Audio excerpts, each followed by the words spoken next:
The air was cool and refreshing when she burst into the car and began playing with John Haskins' long brown hair. John glanced in the rearview mirror, knowing his 5-year-old daughter Marcy might want to comment, and she did it. "Your hair is growing so much, Dad. Enjoy it while you can.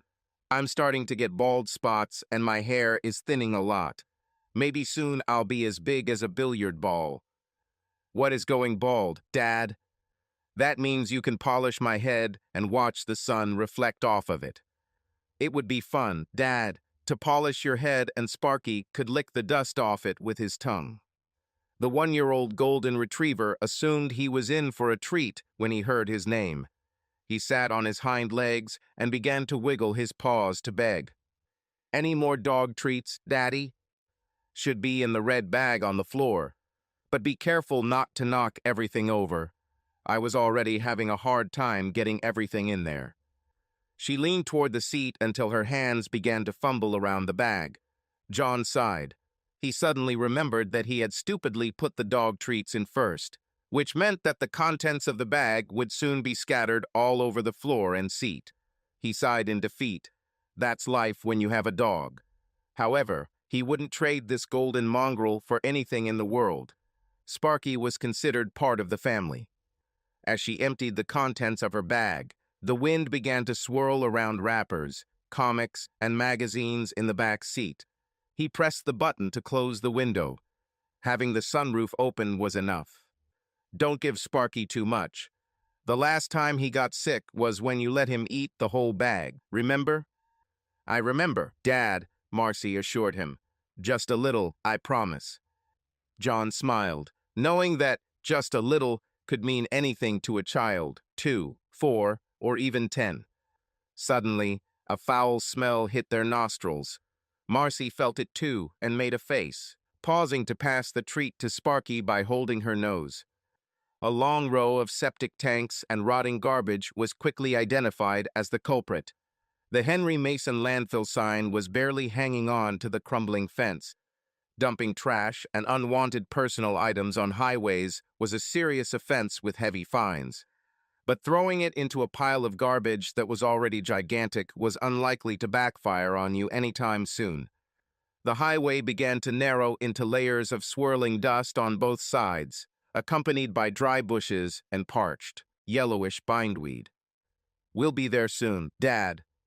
John looked carefully at the highway. This certainly wasn't the same road he'd driven Marcy down the last time they'd gone to visit her grandparents. He sighed wearily. Somewhere along the road in the last half hour, he must have made a wrong turn or missed a fork, although he could not remember how it happened. He pulled over to the side of the road and stopped. There was not a single car in sight. He began to think seriously about the way he had come, trying desperately to recall his route in memory. The trip was quite simple. He had been here twice before and always took the scenic route, which took 3 hours. He checked his watch. They showed 1:30. Having left San Antonio at exactly 10:15, he was now exactly 15 minutes later than his usual arrival time. He closed his eyes and tried hard to remember every convention he had attended since the beginning. Marcy didn't care that he stopped. She was too busy receiving affection from Sparky, who kept begging her for treats. He remembered driving out of San Antonio on Highway 35 North. They stopped in Waco at a Wendy's for lunch, where there was an incident involving ketchup on Marcy's dress and an orange drink spilled on his pants when she tried to remove a toy from a baby set he had bought for her. This memory made him smile. Children will remain children. After stopping at Wendy's, he remembered reaching a fork in the road that separated 2 highways, one leading left to Fort Worth and the other leading right to Dallas.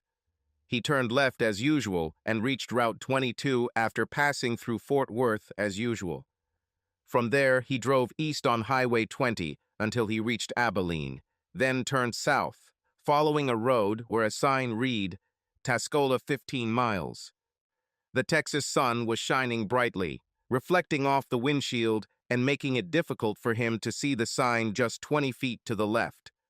He got out and walked 10 feet until he saw him. It said Tascola 1 mile, but the arrow pointed in the opposite direction. Damn, he whispered, realizing that he had somehow missed the small town where his wife's parents lived.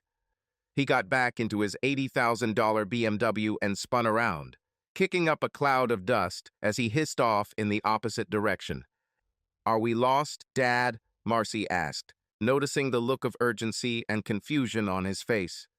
John had forgotten the name of the street where Marcy's grandparents lived, and because there were so few houses or businesses nearby, he couldn't stop and ask anyone. In the distance was a large red barn, and next to it hung a sign that read, Tascola, population 950. After a few yards, he finally spotted the road sign he was looking for. It said Buffalo Gap Road. He smiled and breathed a sigh of relief as he turned right to head north.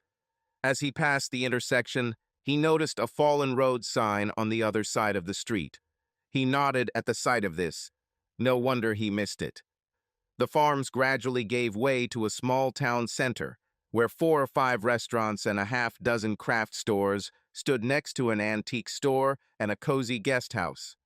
"It's not that far," John promised, glancing in the rearview mirror and not seeing his daughter. He quickly turned his head and saw her lying on the seat, snoring. Her golden dog nestled next to her, looking guilty, his mouth open, breathing heavily, his tongue hanging limply, a clear sign that he had eaten too many treats and was now suffering from a stomach ache. Marcy had been too excited the night before and suddenly gave in to the urge to sleep. "Poor thing," he whispered. "She must be exhausted." Suddenly, a text message arrived. He took the cell phone from its holder on the dashboard and saw that it was from his wife, Stacy. The message read, "At the airport, about to board. Should be in Florida in a few hours. If we're lucky, we'll be on board the cruise ship by 5:30. Goodbye, I love you. Kiss Marcy for me." John threw the phone back into its holder. "We'll answer her later. He's glad she left. Her sister's wedding in the Bahamas will give her the rest she needs." John knew it would also give their bored marriage a chance to reignite. They say that absence makes the heart beat faster. Whenever Stacy went away for a week or two, they always fell passionately in love upon her return. This thought excited him. He crossed the railroad tracks and saw that the exit was close, but an approaching train caused the long wooden barrier to lower and the red lights to start flashing. The bell also began to ring, signaling that the train would soon pass. He sighed and cursed himself for missing the chance to cross paths. Now he faced a delay of 5 to 20 minutes, depending on the speed of the train and the number of cars. He turned on the radio and began to listen to the velvety voice of Hank Williams, crying about infidelity and fickle wives. The music irritated him. As much as it was classic and revered in the crappy state of Texas, he had a hard time admitting to himself that he preferred disco. He turned the radio dial relentlessly, switching from pop to rock to R&B to hip-hop and back to country. He hoped to find a disco, but stations rarely played it during the daytime. A sudden knock on the window startled him. He turned to his left and saw the beautiful face of a young black woman who seemed to be hoping he would roll down his window. He pressed the button and lowered it halfway. "Sorry to bother you," she said, her perfect rows of gleaming white teeth flashing before his startled eyes. "And I'm sorry if I seem a little taken aback," he replied. "I was deep in thought, listening to the radio, when you knocked. At first, I thought it was a policeman." She laughed. "I'm not a cop, just a woman with a problem. I need help, and I thought since you're stuck waiting for a train, you might be able to help." "What is the problem?" "I was on my way back from the antique store, and my car broke down. The garage is about a mile back, so I need to be towed. My phone was dead, and I thought." "Would you like to use my phone?" "Sure," he said, taking it out of its holder. He handed her the phone just as the ominous ringing suddenly stopped. They were both surprised to see the barrier rising so quickly. "It wasn't that big of a train, was it?" she remarked, watching as the lights stopped flashing, making way for him. Only a few carriages. I don't remember seeing one this short. Look, I have to go, John explained. But why don't you leave my phone and call the garage? You can tell them where you're stuck and where to go. I'll be driving back in 10 minutes, and you can return and give me the phone number. That would be wonderful, she said, her face lighting up. You saved my life. You're welcome, he said. I'll see you soon. He let the window roll up, its tinted glass preventing her from getting a good view of the interior as he drove away. She didn't notice Sparky or Marcy in the back seat and assumed he was alone. She watched him drive away. He was Caucasian with long, curly brown hair that was starting to thin and the dreamiest emerald green eyes she had ever seen. He also had a brilliant, blindingly white smile, and a quick glance at his tight t-shirt told her that he had abs and chest muscles underneath. However, her most urgent task right now was not to look at some dreamy, handsome guy driving an almost 100,000th car, but to call the garage and arrange for her car to be repaired. He drove north 2 stoplights, then turned left at the gas station and onto the street where Stacy's parents lived. 60 seconds later, he was there, pulled into a long driveway, then onto the circular lot in front of a house that stretched over 5,000 square feet. On each side are 5 acres of red spotted apple trees and winding, mesmerizing streams filled with trout and bass. He loved this place and would come here more often if Stacy's father, Stephen, still hadn't forgiven him for the time he made the mistake of having a brief affair with his secretary. It was just a one-time affair in a cheap motel, and only his tormented conscience became the reason that someone found out about it. He confessed this temptation to his wife, believing that she would quickly forgive him for his lack of will and judgment. But she was devastated and shocked, cried for months, visited divorce lawyers, and constantly struggled with jealousy. As a result, she temporarily ended up in a psychiatric hospital. He knew from the moment he told her about his betrayal that it was a serious mistake. It would be better to keep quiet about it and not risk anything like this again. His secretary was horrified that he told his wife about their one-time affair. She certainly wouldn't have said anything, and it bothered her beyond belief that he had so foolishly pushed Stacy to the brink of insanity and nearly ruined her life, not to mention her once strong and proud marriage. But this all happened 4 years ago, just a year after Marcy was born. Stacy was just starting to get her life back on track, but her father was not a man who easily forgives and forgets the cruel cheater who broke his daughter's heart into a million pieces. As far as he was concerned, and always would be, John was nothing more than a mixture of scum and scum.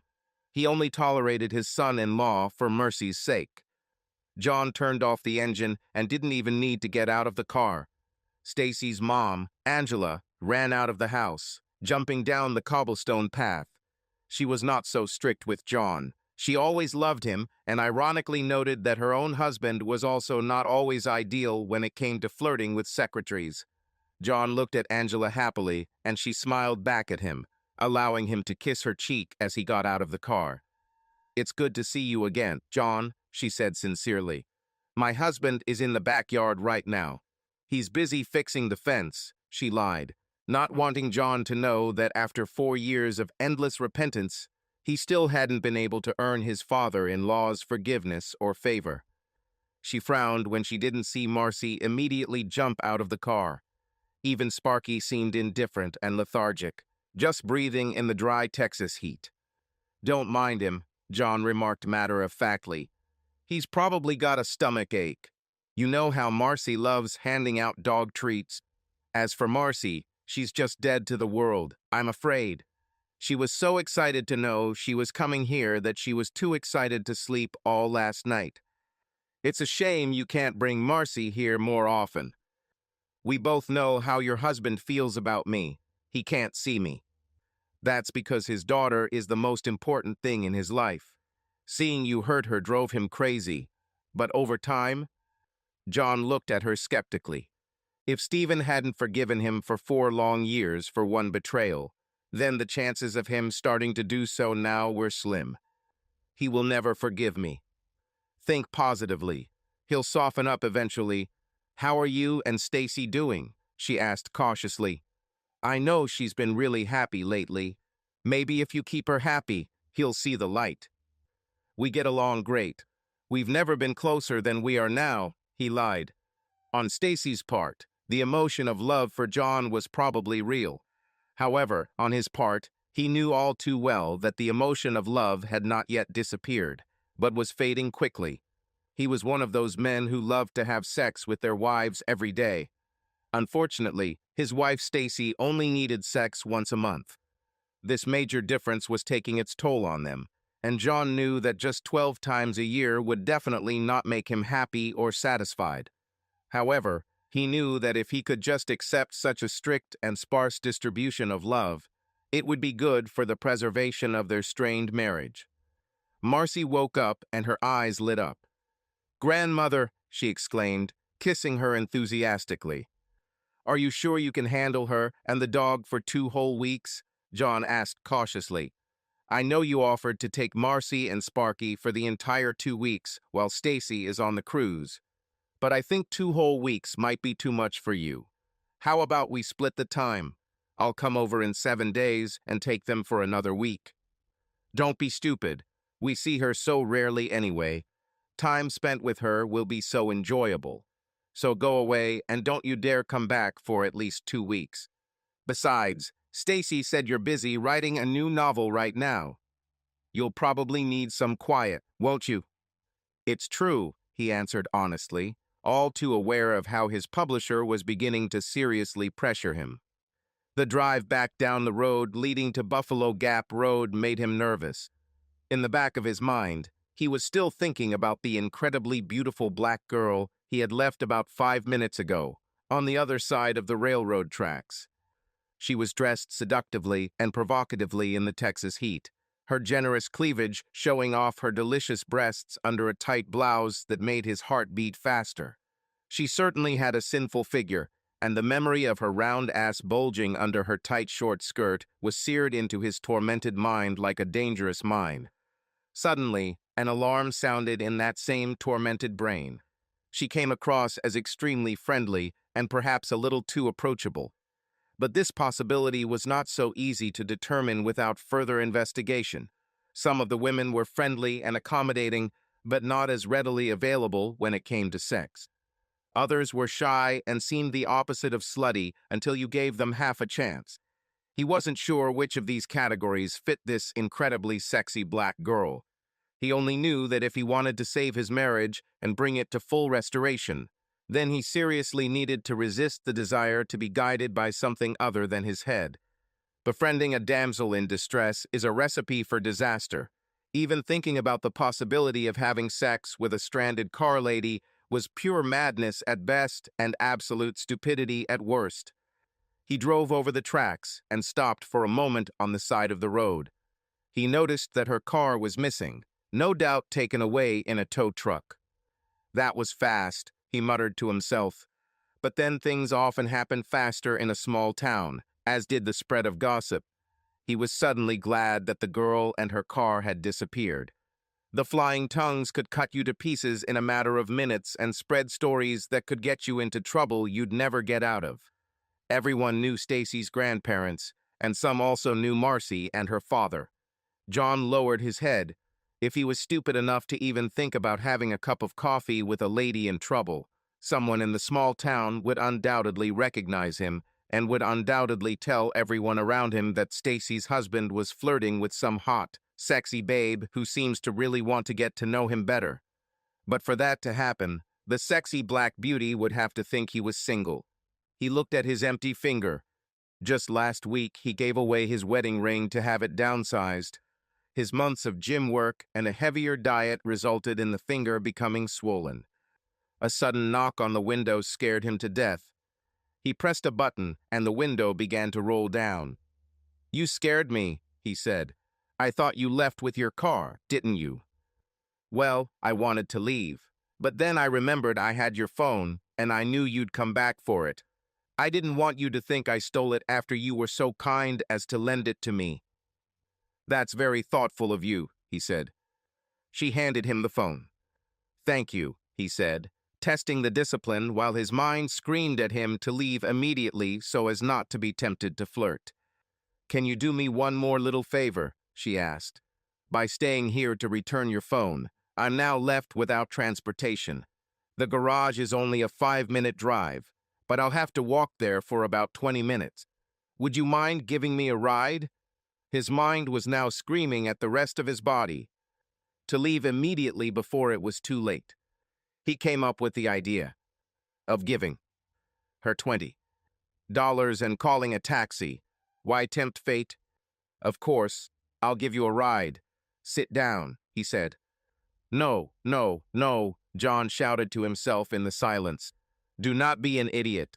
You know how weak you are, and she is so friendly and sexy. This is a recipe for disaster, and—" She opened the passenger side door and sat down next to him. After closing the door, he noticed her glance at his left hand, apparently looking for a wedding ring, but not seeing it. She decided to clarify. "It's very nice of you to help me. I hope I'm not making it difficult for you. Your wife is probably already going crazy with worry. Where are you if you're married?" It was her indirect way of saying that he liked her and that she might not mind going out with him, as long as he wasn't married. She looked straight into his dreamy green eyes, waiting for an answer. It never occurred to her that he might lie. "I'm not married," he lied. "No, no, no, you idiot," he shouted to himself. "Why did you tell her this? She obviously likes you, thinks you are handsome, strong, nice, smart, charming, and rich. But now, because of your damned lies, she also thinks that you are free. You're an idiot." The corners of her beautiful red lips lifted slightly into a smile. "I have a better idea," she said suddenly. "I'm starving because I haven't had lunch yet. If you give me a ride to a restaurant before you take me to the garage, I could get something to eat and also buy you dinner for your help. Just a few blocks from where they towed my car. There's a great place. How about that?" "Well, you're a very nice girl. It's nice and fun to talk to you. I can't think of a better way to spend a couple of hours. Of course, I'm hungry. Only if we go, I insist that I pay. Repairing your car will cost you a pretty penny anyway." Her spirits soared. He gave her 3 flattering compliments in one sentence. He really turned out to be one nice guy. The urge to give him a quick kiss on the cheek as gratitude suddenly overwhelmed her. But she decided that any display of affection on her part should be accompanied by a guarantee from him that he was indeed available if she decided to begin the dating process. She was not a woman who would agree to share a man or fight for him. Either he was completely free to meet, or he wasn't. She sought clarity before letting her hopes fall into the abyss of infatuation. "Are you sure you're not married, engaged, or dating someone?" she asked warily, trying to take in all the possible options before letting her heart take a leap and her lips capture his lovely, warm, handsome mouth and luscious, stubbled cheeks. "I'm not dating anyone at the moment," he replied convincingly, upgrading her hopes from hopefully to, "Wow, this guy is really too good to be true, and he's actually available for a serious relationship." She gave him a playful kiss on the cheek. "What is this for?" he asked. "For all your compliments. You seem like a really nice guy. By the way, my name is Cassie Devereaux." "I'm not a really nice guy," he screamed to himself. Then he thought, also to himself, "I am a worthless scoundrel who is misleading you, and I need to get out of this fantasy relationship before it starts. It's not fair that I misled you. I'm John Haskins, and you seem like a truly wonderful young woman."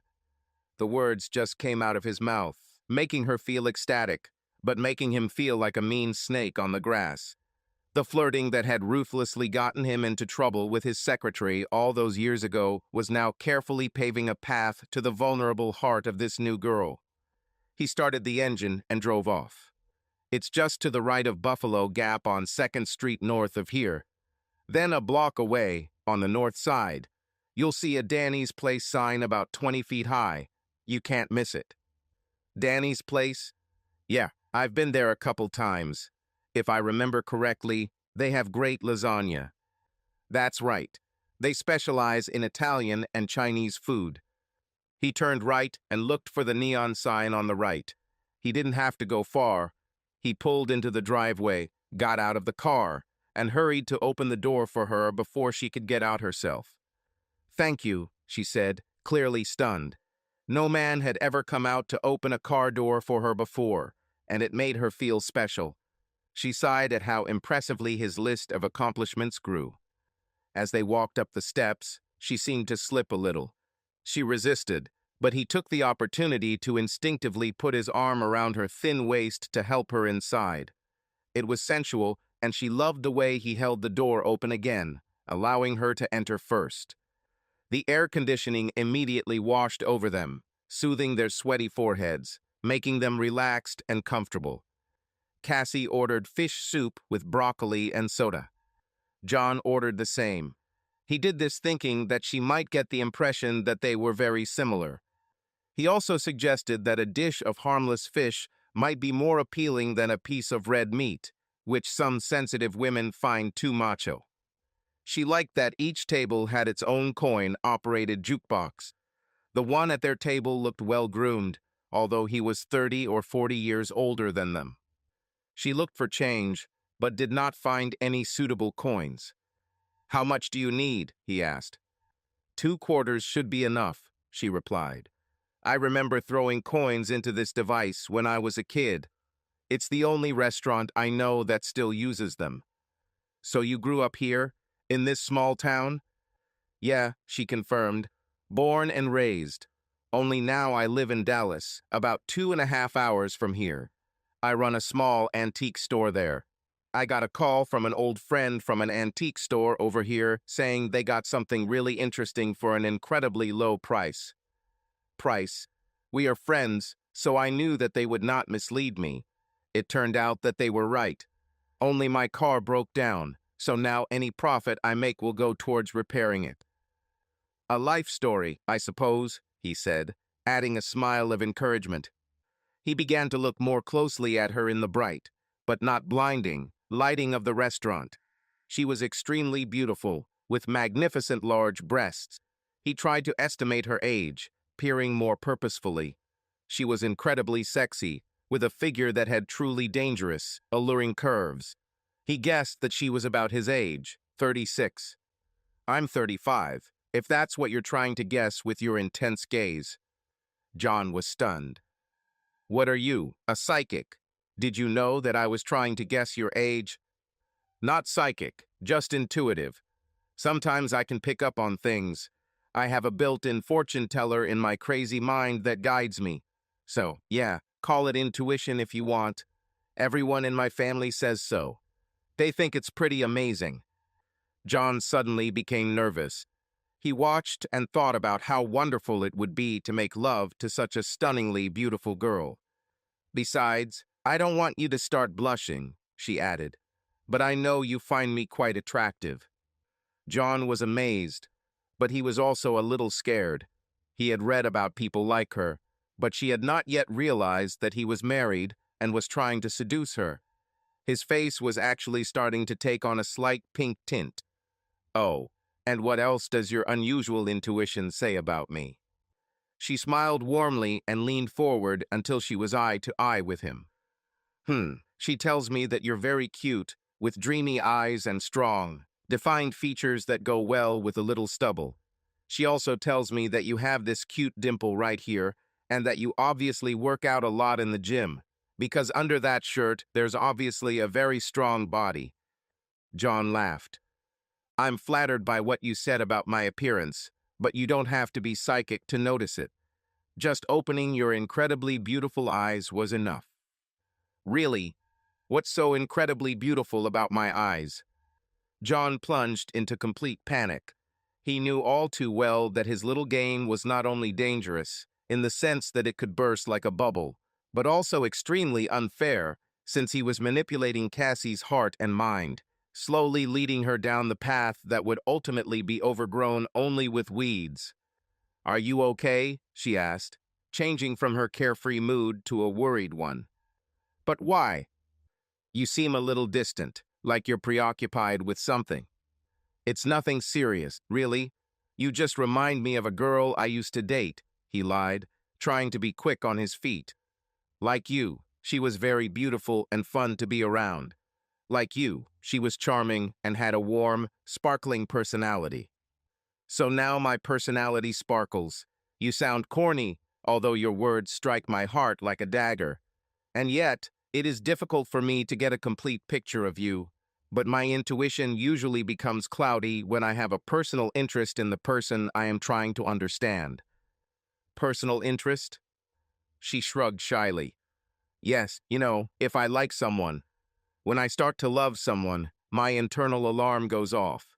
You throw compliments at me like hand grenades, and they begin to muddy the waters where my intuition used to be crystal clear. I feel that you are hiding something, but it might just be something unpleasant from your past. So, this girl I remind you of, what happened to her, if you don't mind telling me. No, I don't mind at all. I think it's good therapy for me to talk about it. Before I could really get to know her, the company she worked for transferred her to another country on the other side of the world. And you miss her. We haven't dated long enough for me to miss her in the love sense, but in the really like sense, honestly, I get the same feeling just sitting across from you now. You remind me of her a lot. She was very special.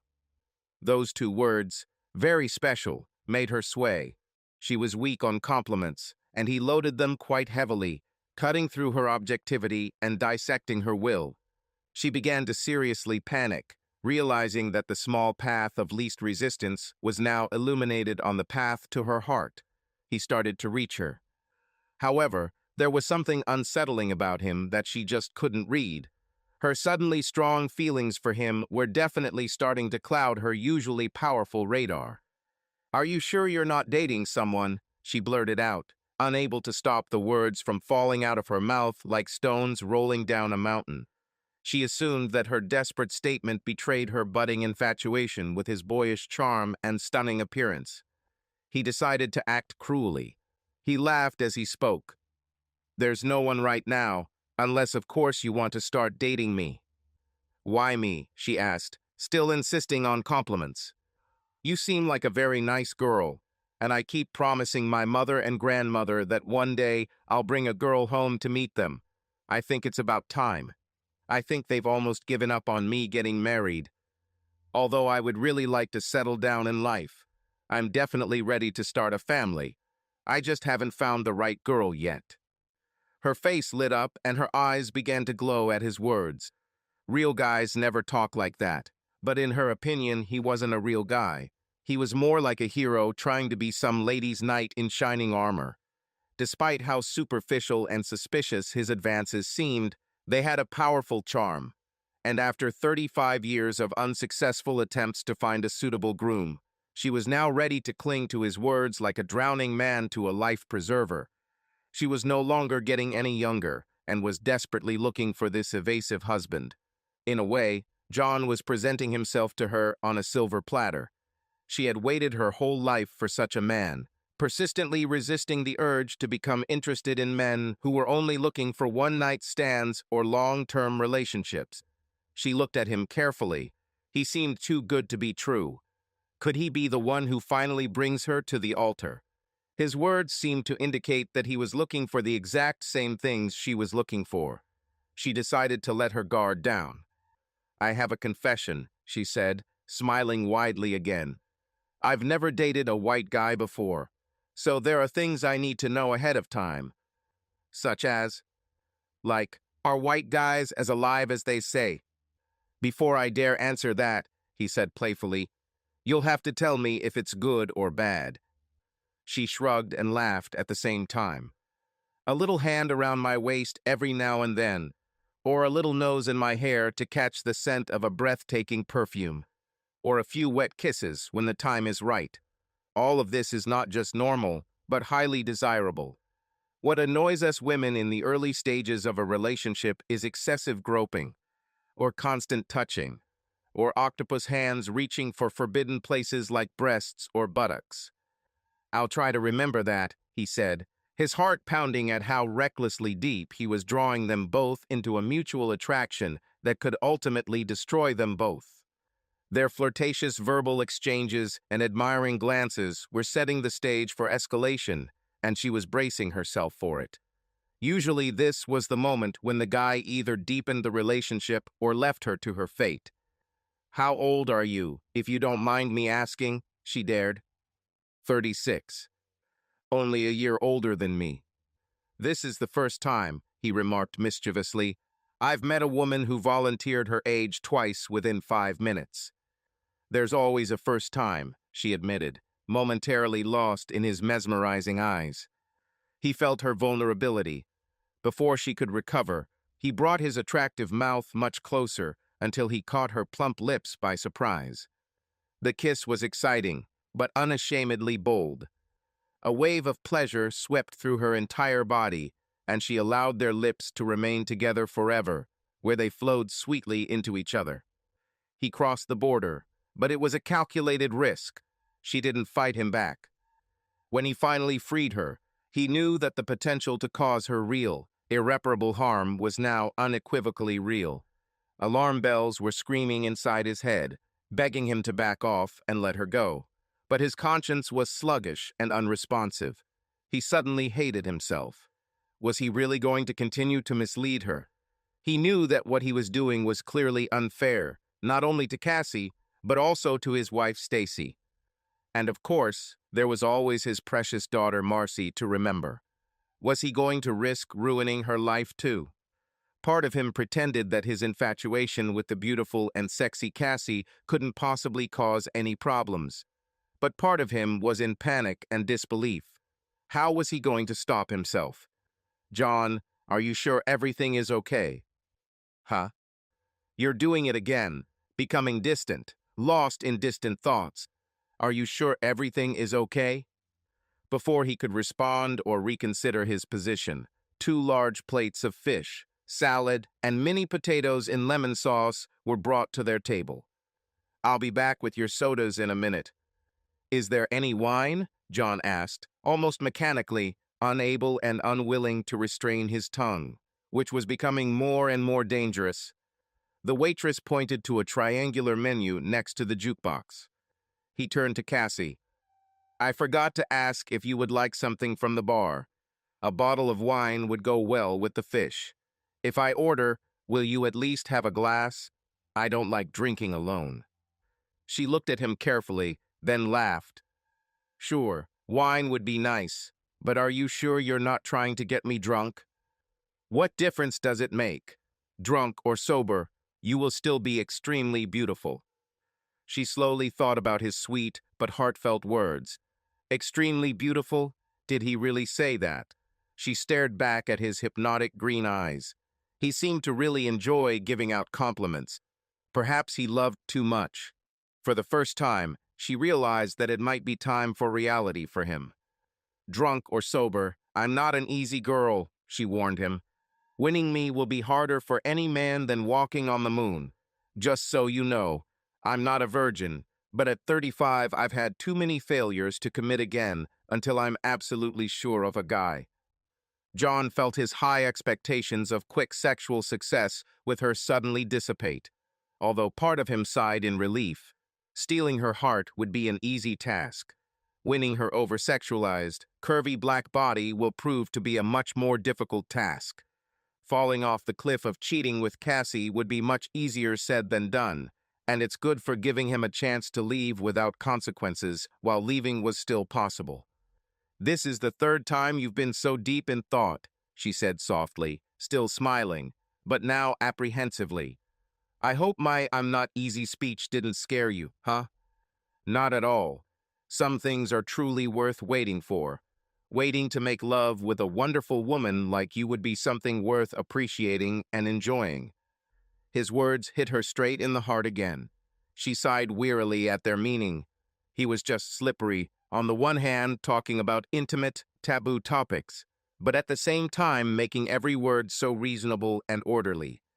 She didn't say anything. Not wanting to lose the momentum he had built, he continued. "It is understandable that an attractive woman like you would want to be careful, As I said earlier, I too am committed to starting a family and am not looking for a one-night stand. I have already spent years in such relationships. Finding a potential bride and decorating her with a ring and a white dress is where my thoughts really lie. She smiled broadly again and seemed to have lost all her apprehension, although her senses told her that men did not usually talk like that. He was either someone very special or very cunning. No one was so cunning, she suddenly decided to herself, choosing the opinion that he must be special. I hope so, she said, her brown eyes beginning to sparkle. Because I started looking for Mr. Right when I was 17, and it took me more than twice as long to try and find this evasive suitor. I'm starting to think that guy like that has died out like the dinosaurs and doesn't exist anymore. There are still a few of us left, he assured her, and as for me, I am sincere and always on the lookout for that loving, charming lady to call my own, my one and only. His words once again soaked her itchy ears, but she had to admit to herself that the conversation had gone from light and airy to heavy and dark. She chewed and chewed on her need to find a husband, not just a boyfriend.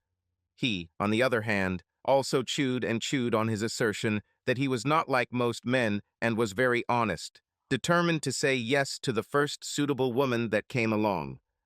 "Here's your wine, sir," the waitress suddenly appeared out of nowhere. Their voices, although not loud, still managed to echo through parts of the restaurant, making the waitress privy to snippets of their conversation. She felt awkward and tried to waive her responsibility for the right to open the wine. Cassie, the waitress, found out. John, she didn't do it.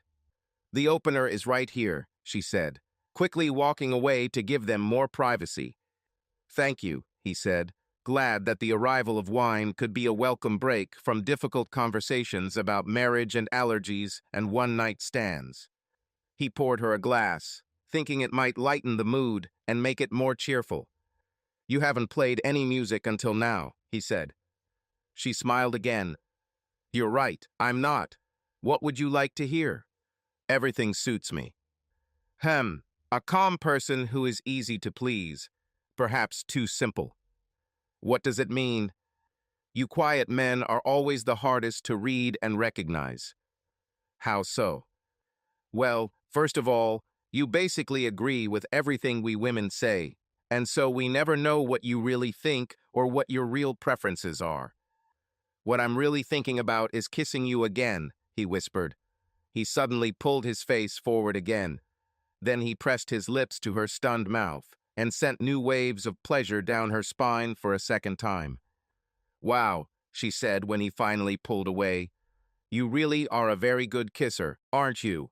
You make my knees knock." "This is bad." "No, but it's scary. We women like to be in control. Such arousing kisses tend to blur boundaries." "Are you calling me a gray area?" "I'm not sure what to call you other than to say that I'm pleasantly surprised. Despite all my questioning, scrutiny, and skepticism, you are starting to come across as just a sincere and nice guy.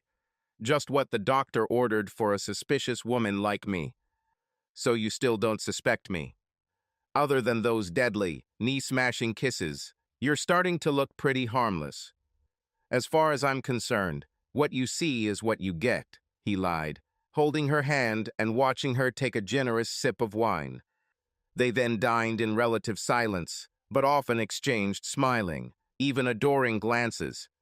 After finishing dinner, they talked about everything, then ordered dessert and finished the wine. He reached into his pocket to take out his wallet, but his cell phone was in the way. He pulled them both out and placed the phone on the table, rummaging through his wallet for cash to pay the check. It wasn't enough. He flipped through his many gold cards and placed one on the control plate. Cassie glanced at the name, John Haskins. For the first time in years, she had on her hands a marriage-minded, handsome, charming, witty, funny, romantic super kisser who also drove a $100,000 car and had an impressive wallet full of gold cards. Most importantly, he was lonely and was not seeing anyone at the moment. He also expressed his desire to start dating her if she wanted to. She looked again into dreamy green eyes. With most men, she could afford to be picky or overly cautious. But with John Haskins, she knew she had a too-good-to-be-true dream guy, one in a million, hanging on her hook. Such guys may come once in a lifetime or never at all. She realized that caution and composure might just land him in the adoring arms of some other husband-hungry woman. The opposition rarely played it safe or cool. She knew that if she didn't grab him quickly, some other woman would definitely do it. The fact that he was still available was a miracle in itself. She was determined not to look a gift horse in the mouth. "I really like you," she blurted out, quite ready to lay all her cards on the table. "I really like you too," he retorted, "though I fall in love very easily, so if you keep looking at me with those beautiful big brown eyes, then—" Now it was her turn to kiss, and she did it without letting him finish his sentence. If he was a great kisser, then she was simply great, rocking his world, leaving him gasping and wondering what else she was excellent at.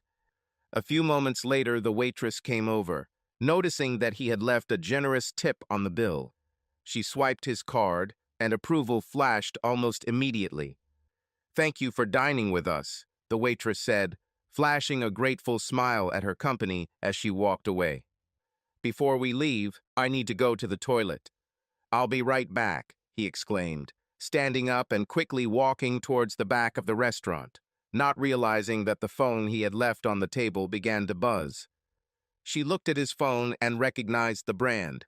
She once thought about buying this expensive model. The saleswoman showed her all its capabilities and showed her how it worked, but in the end, the price was too high. John, however, seemed to have no qualms about paying that much for the phone. She looked towards the back of the restaurant and saw John turn the corner and walk through the door. At least for now, he was out of sight and out of mind, which was not the case with his phone, which buzzed melodiously, signaling the arrival of a text message. She took the phone and looked at it. On these models, you might see the name of the person sending the text message. Stacy. A wave of panic washed over Cassie. Who the hell is Stacy? Friend? And if a friend, then what kind of friend? Girlfriend? A fiancé he may not have mentioned? Or, worst of all, a real wife? The room suddenly began to spin. In such a short time, she had poured so much of her young heart, sensual lips, and hopeful mind into an incredibly hot, charming, and funny guy who seemed, at least on the surface, to be the man of her dreams if she tried to pursue him. Only now he was receiving strange messages from women who may or may not have turned out to be harmless. If only she knew. If only she knew. The saleswoman showed her how the phone worked, and she knew the sequence of buttons to press to read the text. What if she did? What if she did? Then it will destroy the most sacred of foundations of all relationships, trust. Trust. Without trust and faith in your partner's honesty, any relationship can be doomed before it even begins. Did she really think about reading the private message behind his back? She thought about the possible consequences. In this particular model, any text will be shown as read or unread.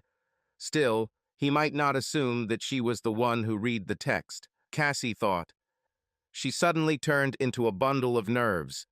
John skillfully and methodically made her open up and fall in love with him in such a short time. He made her believe that he was willing to continue seeing her if she was in the game. Only if she allowed the relationship to continue would she need to know if he was truly a sincere, sweet guy or just a skilled player whose manipulation skills far exceeded her detection radar. She grabbed the phone and started pressing buttons. The text read, "Dear John, I'm boarding a cruise ship and having a great time. But I miss you already, my love Stacy." Her blood began to boil. 3 words stood out as words commonly associated with someone close. Expensive, I miss it, darling. Cassie felt herself almost hyperventilating. A curse. John seemed so convincing, so sweet, so true to his word, so funny, and so like her in so many ways. He also seemed so rich and acted like he enjoyed being in her company and outright stated that he would like to start dating her. Only now she was holding in her palm a message that seemed to indicate that he might not be who he said he was. Perhaps it really belongs to someone else. She read the text again, just to make sure she had read it correctly the first time, and then filed the text away so he wouldn't immediately know she was spying. She then quietly placed the phone on the table, ready to burst into rage. All her life she had dated men who either tried to use and abuse her or were not who they said they were. She honestly thought John was different. She sighed bitterly. In life, she was lucky enough to have gorgeous, over-the-top, super sexy looks, but that meant all the regular guys were afraid to ask her out because they thought she'd been taken. Only players and guys above average remained. Other sexy beauties competed hotly with above-average guys and fought over them. But she always didn't want to fight over some equally super sexy guy. This left her alone, desperate and vulnerable to players.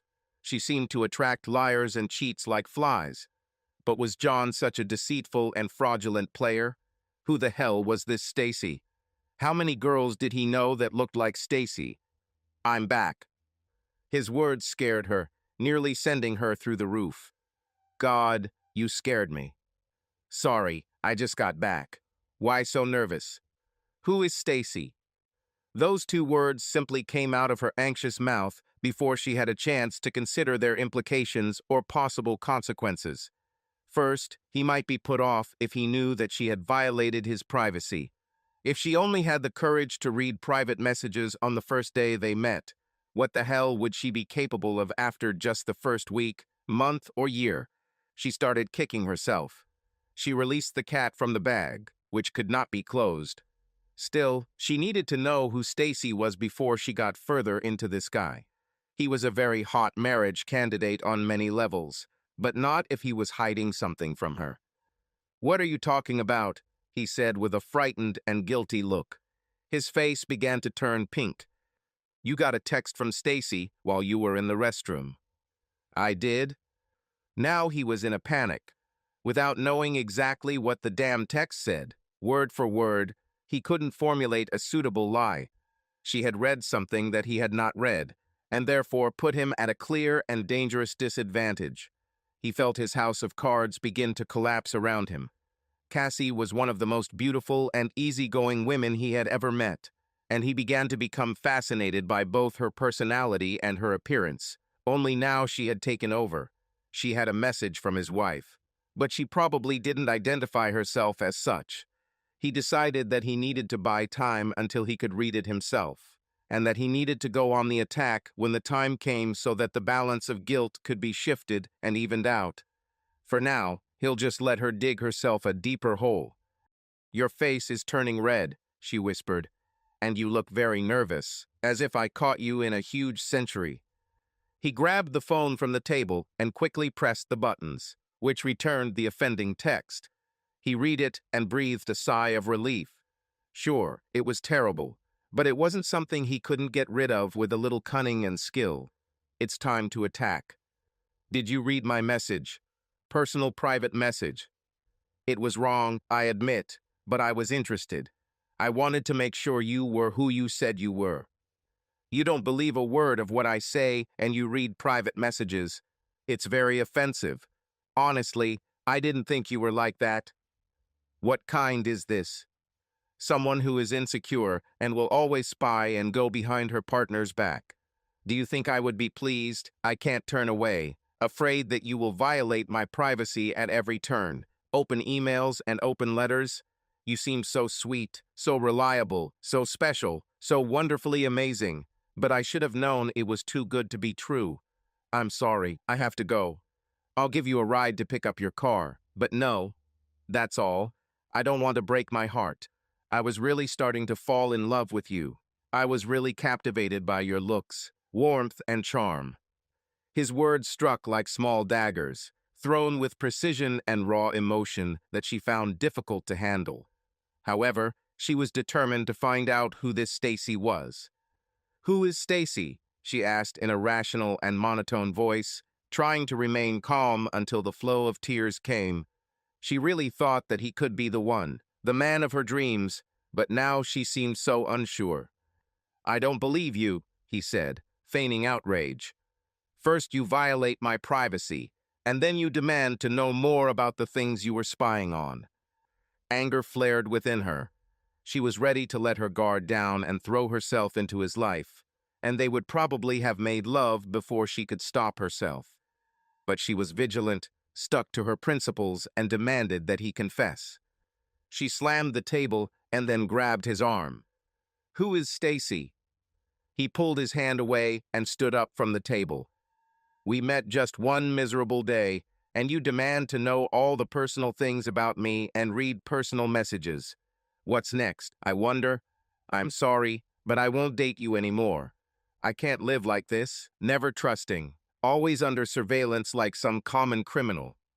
He pulled out a single $20 bill from his wallet and threw it on the table. "Here, go to a car repair shop with this money."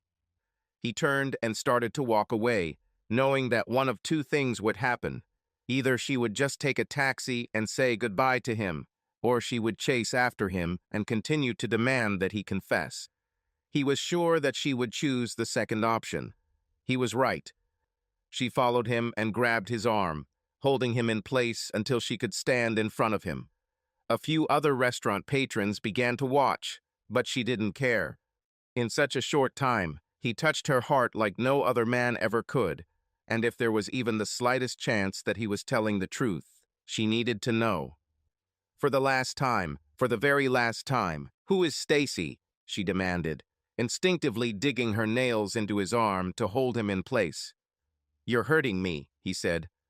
"Be glad I didn't get in your face," she said, seething with all her life as men constantly tried to play with her, deceive her, lie to her, and use her like some piece of toilet paper. In such a short time, he touched her heart, misled her, talked about finding a wife, and showered her with compliments as if she were the best thing that had happened to him. "Okay, you want to know who Stacy is. She's my sister, okay? My damn sister. She's going on a cruise with her fiancé, who I introduced to her. I made her promise to write to me as soon as she got there safely on the plane and then got off to my ship. I'm worried about her. This is her first real trip. If she were a special friend or fiancé or wife, don't you think I would go on a romantic cruise with her?" His words made sense, hitting her brain like a nuclear torpedo. She made the mistake of violating his confidentiality and then implying that he was lying to her. And then she shamefully accused him in public and even dug her nails into his flesh. She was suddenly ready to repent and let go of his hand. "Sorry," she blurted out, horrified at herself. "I should have trusted you. I should never." "I don't forgive," he replied, feigning anger. "It gave me a chance to see who you really are. So I thought that I had finally found the woman of my dreams, who could eventually become the ideal wife. But you turned out to be not who you say you are. Goodbye forever," he added, leaving the restaurant. Part of him hoped she wouldn't follow him, and yet he knew it was just dreams. He manipulated her perfectly, loading her with guilt and making her believe that she was ruining a wonderful chance for a happy marriage. He got into his car and rolled down the window as she approached. "Wait," she begged as he started the engine. "I can't blame you if you don't want to see me anymore, but I still want to apologize for reading your messages and for insinuating your lies. I'm really sorry, but I still want to see you. Give me another chance." "Another chance? What if you keep doing this?" "No," she assured him. "Give me one more chance, and I'll never look at your messages again." "We all make mistakes," he said. Okay, agreed." He held out his hand for them to shake hands, but she had other plans. She leaned through the window and gave him a kiss that was too good to be true. In her desperation to fix the situation, she even swapped tongues with him, causing him to ignite. "Wow," he whispered to her. "For all your talk about me being a good kisser, you're an even better kisser than me." "I guess I had a lot of practice," she shrugged, "but it was always the wrong guys." "You've finally met your match," he assured her. "You're a suitable partner. Come on, sit down. I'll take you to the auto repair shop. I hope your car will be ready." "I hope not," she said to herself. "This way I can keep working on your lips to show you how sorry I am." Again, I'm really sorry, she said, getting into the car and leaning her head on his shoulder. Forget it, he suggested. We all make mistakes, he added soothingly as he pulled out of the parking lot and turned onto the road leading to Buffalo Gap. Before heading outside, he leaned over an oak tree that partially blocked his view. The sight of the silver Lexus speeding past gave him a chill of fear. It was Stacy's father, out for a walk, perhaps shopping or picking up another toy for Marcy. John now realized how stupid he had been to allow himself to be seen with this strange black woman kissing in public. He waited until the Lexus disappeared around the bend. He was grateful to the 100-year-old oak tree that hid his car from prying eyes. Apparently, Stacy's father didn't notice him, or he would have stopped and asked what was going on if he had noticed. It had been many hours since he left Marcy. "There is much more to you than I first thought," she said, touching his stubbled cheek again and again with grateful lips. "Maybe one day I'll do something that I'll have to apologize for." "Like this?" "Excuse me?" She pressed herself against his forgiving shoulder, caressing the light stubble on his cheek. "How's that? You said that maybe one day you'll do something that will make me angry, and then you'll have to apologize." "God knows," he replied, shrugging. "I hope it won't be too serious." "I hope not," she agreed. "Tell me again, what do you do?" He laughed as he pulled out of the parking lot and merged with the traffic, preparing for the turn ahead. "I'm sure you've asked me what I do 10 times already, and I'm sure I've answered you. It almost seems like you're trying to match my stories, perhaps hoping to catch me in a lie. You still don't think I'm a liar or a deceiver, isn't it? I was hoping we were past that stage of suspicion." His words horrified her. She definitely wasn't trying to catch him in a lie anymore, and she was incredibly sad that she had upset him, and incredibly happy that he was so understanding and willing to give her another chance by continuing to help her with the car. "I'm sorry if I gave that impression," she said. "I really think you're real now. I just love hearing your voice, and besides, because I was so caught up in looking into your eyes, maybe sometimes I didn't hear what you were saying. Plus, we talked so much and discussed so many things that I think I forgot half of them. You said you write novels, I think." "Love novels," he replied. "A man who writes love stories? How unusual."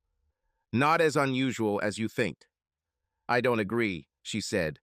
"I've never seen a man's name on the cover of a romance novel or a love story. Erotic novels, perhaps, but—" He laughed, cutting her off mid-sentence. "We don't use our real names, dear.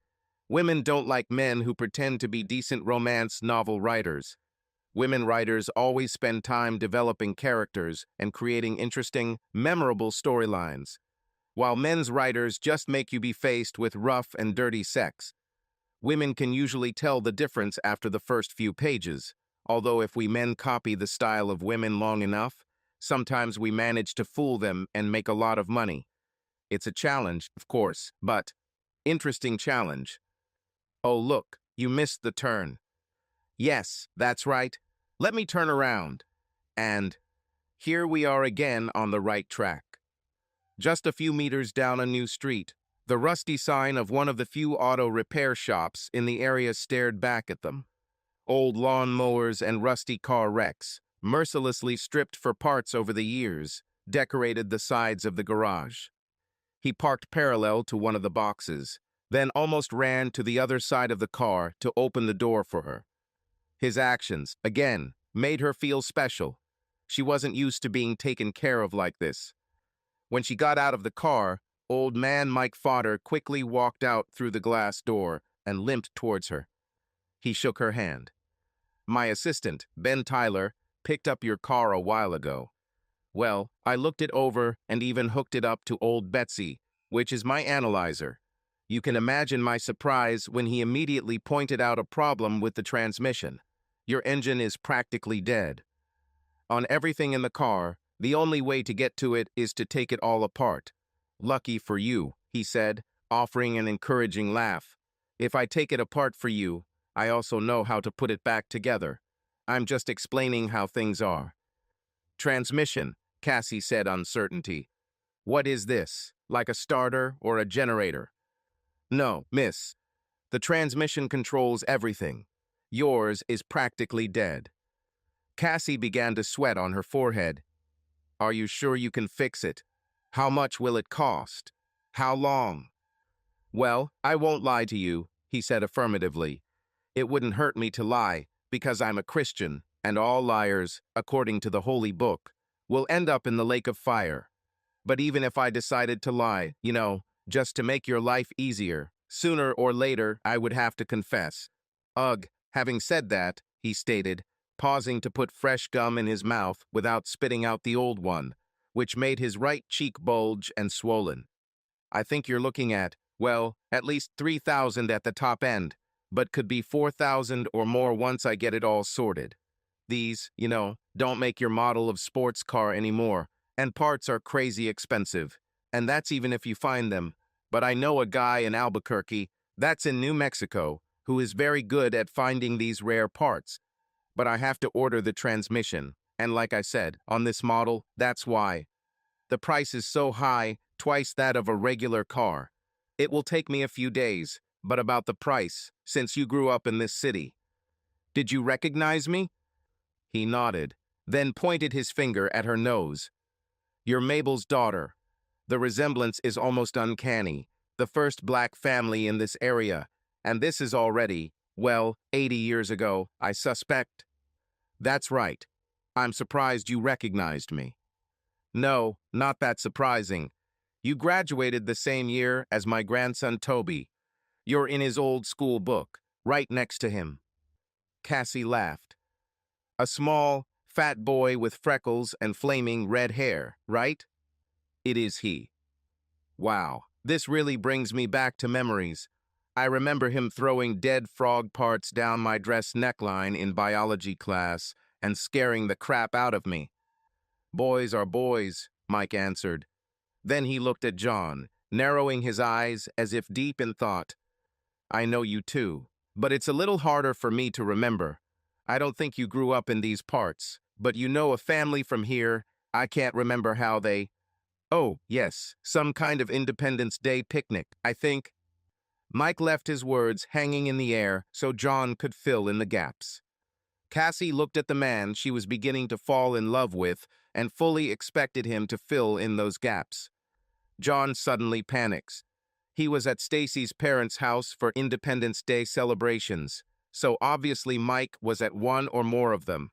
If Mike remembers who he is and that he is married to Stacy, everything will be lost. John also very foolishly allowed his mind to go blank. Mike's words shocked him so much that he could no longer remember even a word of what he had told Cassie about his reasons for coming to Tuscola and whether he had roots there. His mother had always warned him that one lie meant he had to tell more and more lies to cover his tracks, but now he couldn't even remember what those tracks were. He decided to change strategy and return the conversation to the looming problem. It was Cassie's car being fixed. Going back to her car, John managed to say, Are you sure it's the transmission? As sure as I am that there is always a hornet's nest swirling around our house, scaring our dog Jasper. You remember Jasper, don't you? Mike asked Cassie. Large German shepherd, light black, almost silver. I can't say I remember, she replied, suddenly concerned about how much money she had in her bank account to cover such an expensive renovation.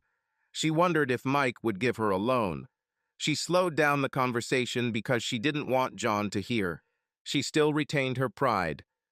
Let's get back to the car, John almost begged, eager to get away from the topic before Mike's memories could bring back the missing pieces of the 4th of July puzzle. I'll need some kind of deposit. Maybe 1,000. My guys are good, very good in fact, but they don't work cheap. The other 2,000 when the job is done, in 3 or 4 days. But like I said, since you're practically family, I'll chip in 500. So after the deposit, you'll only owe 1,500. The guys in Houston can get the transmission for this car, but like I said, it's very expensive for this model. If I run into any problems, then problems along the way, I will need a number by which I can reach you. Cassie took out the business card for her antique store in Dallas and handed it to him. The words, "No credit granted," screamed at her from the outside sign of his garage. Cassie panicked. She had maybe 800 in savings, another 500 in her business line of credit, and about 450 on her MasterCard. On the first day of the month, she was already planning this money for the mortgage on her one-room apartment in Dallas. She had already asked many times for help from her parents, who were already having a hard time, but sometimes they could work miracles. "Will you accept a check for 1,000? "Let's just put it on my card," John said, sensing her vulnerability and knowing that Mike wouldn't play with a potentially dishonored check. Her face showed shock, shame, and relief all at once. Was he going to put 1,000 on his card for her? But at what price? She was already boring him with her "I'm not an easy girl" philosophy, so if he was counting on sexual favors, he was looking in the wrong place. However, she was between a rock and a hard place, so as long as he remembered that she didn't give in easily in the early stages of a relationship, she didn't see the harm in it.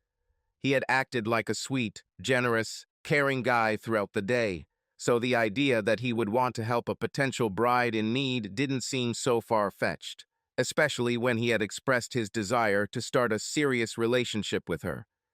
"Okay," Mike said, holding out his hand for the card. 1,000 is 1,000.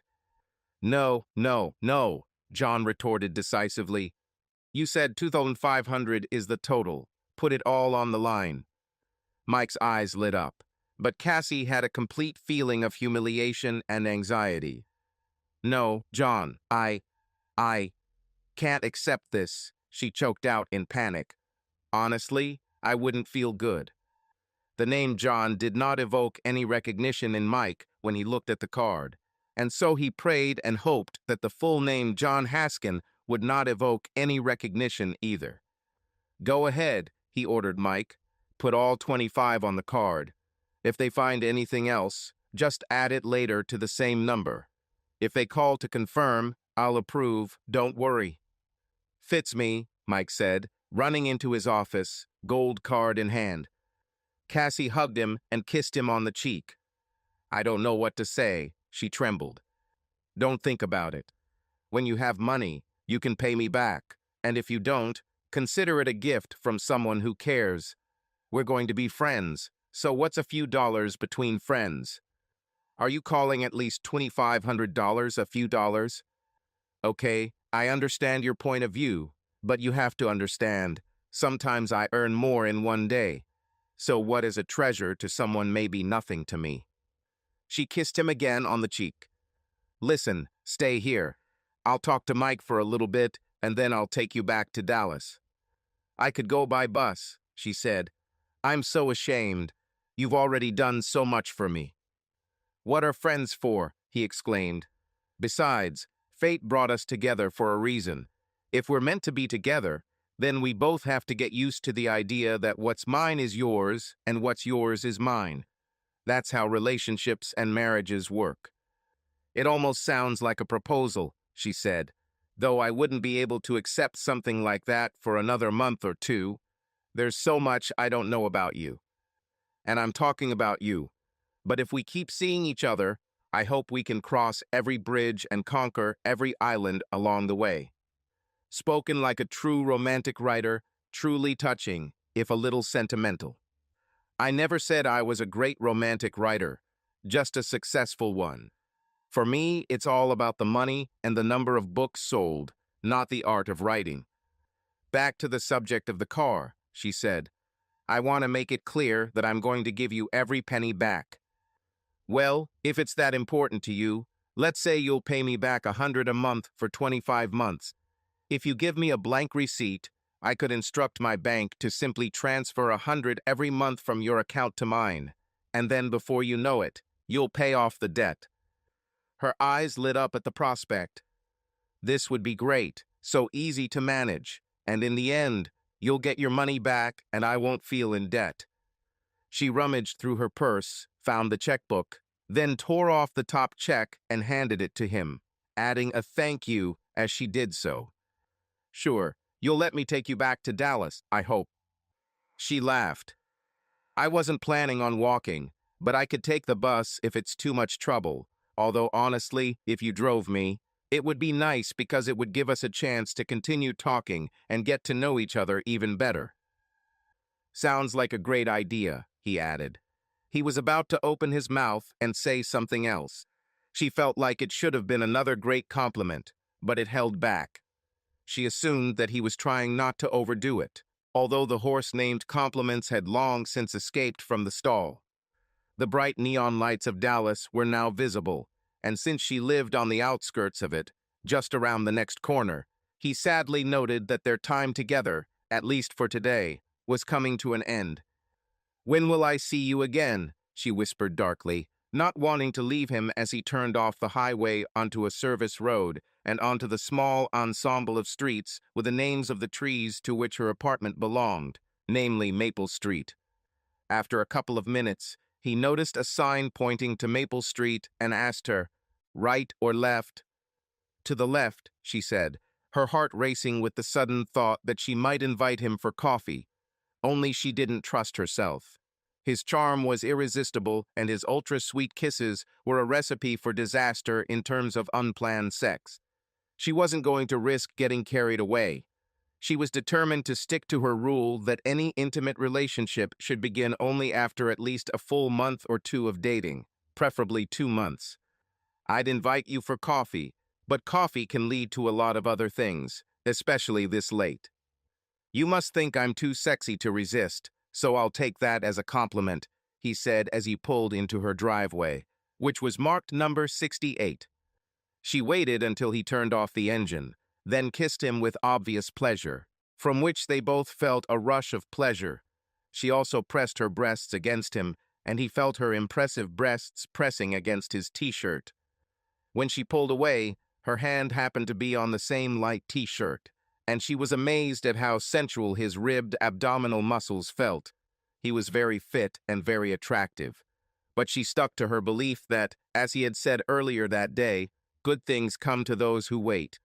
If they did continue dating when the time was right, then she would explore every corner of his magnificent body and spend the night sharing sweet and passionate love with him. But for now, she could only fantasize.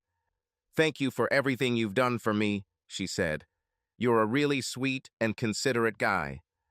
"Wait until you really get to know me," he replied flirtatiously. "By the way, you have my phone number, email, and Skype." "And you have mine," she said. "Call me as soon as you get home and we can talk." "Does this mean you're not tired of me yet?" "No, and if you really are who you say you are, I doubt I'll ever get tired." "You still don't trust me," he drawled guiltily. "I trust you," she said. "I'll admit, I was a little wary at first, but now I really trust you and I really like you. That's for sure." By the time John got home, he felt tired but excited. Cassie was easily one of the sexiest and most attractive women he had ever dated, and her personality was surprisingly sweet. It suddenly occurred to him that he was excited by the company she was giving him. Things had gotten decidedly dull with Stacy, but with Cassie things were fresh and exciting. He pondered the consequences of his nevertheless reckless actions. Sooner or later, if he doesn't stop seeing Cassie, real bedlam will begin. Cassie knew everyone in Stacy's parents' hometown, and John still planned to go there on holidays and leave Marcy visiting.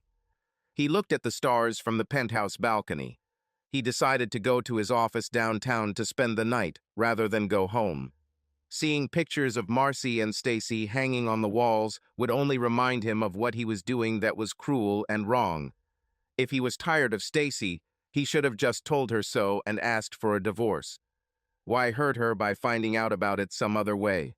On the other hand, he could have simply stopped seeing Cassie and ended the relationship before it turned into something truly dangerous. However, his own logic made him sick. Marriage was supposed to be about commitment. Marriage vows like, for better or worse, were meant to be taken seriously, not just tossed aside every time one partner got tired of trying or simply didn't want to keep trying. What about his precious daughter Marcy, who thought he was the best in the world? Where was she supposed to end up in all his adulterous plans? or she was simply going to be a casualty of the war, simply pushed aside like a toy or thing he was no longer interested in. It's his daughter, damn it. But even if he had the courage to simply ask for a divorce, what about the injustice to Stacy? He had already cheated on her once, and the devastating effect had broken her heart so much and shattered her soul so cruelly that she ended up in a mental hospital for a while. Only his constant reassurances that he would never do it again, and daily visits from concerned, loving parents, eventually brought her out of this state. She was still on shaky ground, and finding out that he was cheating again could certainly push her into a hole that she would never get out of. And then, of course, there was Stacy's strict, unapologetic father, Stephen, who from day one read John and considered him unreliable and unstable. Ruining everything again would give the old man an excuse to say, "I told you so," and further solidify his hatred of his son-in-law. John turned on the computer and saw 2 notifications. Cassie was now online on both Skype and MSN, trying to contact him. She undoubtedly left him at least 1 email. John sighed as he thought about it all. The further he delayed his relationship with Cassie, the more likely it was that her crush would develop into a strong, unbreakable love. He also had to admit that Cassie, while so dangerously sexy and beautiful, also impressed him greatly with her charm and sweet personality. If he continues to see her, he too will eventually succumb to her charms and truly fall in love with her. What then? Wouldn't it be smarter to just cut ties with Cassie now and end this situation before it becomes a nuclear cloud with consequences that will last a lifetime? And even if he continues to date Cassie, and even if Stacy doesn't find out about it, which is unlikely, will Cassie eventually find out that John was married all along, and that he had been lying to her all this time? What will happen then? Doesn't he risk losing not only Stacy, but Cassie as well? All this sickened him, and at the same time strangely and perversely excited him, making him feel alive and electrified. The pursuit was what he cared about most, trying to win not only Cassie's heart, but also her vulnerable mind. He checked his emails and found 16. 10 were from fan readers, 1 from the publisher, 1 from the editor with his final draft, and 1 signaling another significant payment from Amazon deposited into his bank account. The remaining 3 were from people he'd been thinking about all day: Stacy, Cassie, and even Marcy. Marcy's grandparents certainly gave in to her request to help her write an email to her father to thank him for the trip to Tuscola and to tell him she missed him already. He sighed as he read her letter and wondered if he was really willing to risk breaking the girl's young heart and dreams of growing up in a stable, loving family. The next letter from Stacy also touched his heart. She suddenly expressed a desire for him to be there and regretted that they had not made love before she left. She finished by saying that she wanted to strengthen their marriage by trying for another child. Another child? Having a child at a time when he was thinking about divorce. However, this would only complicate the situation. If Stacy really wanted another child, her guess would be that John wanted him even more, especially considering how they had already discussed it. It would be impossible to delay it, or not try for a baby immediately after she returned. If he tried to use a condom, how would he explain it without admitting that he was seeing someone else? The last letter, from Cassie, told her how grateful she was for his help with the car. She was even more grateful that they were moving forward with their dating plans. She continued by saying that she felt like she had known him for months rather than just one day, and that she was sure they would make a great couple as time went on. She then sent him a list of 10 things she appreciated most about him. She asked him to respond in kind. A few tears ran down his cheek.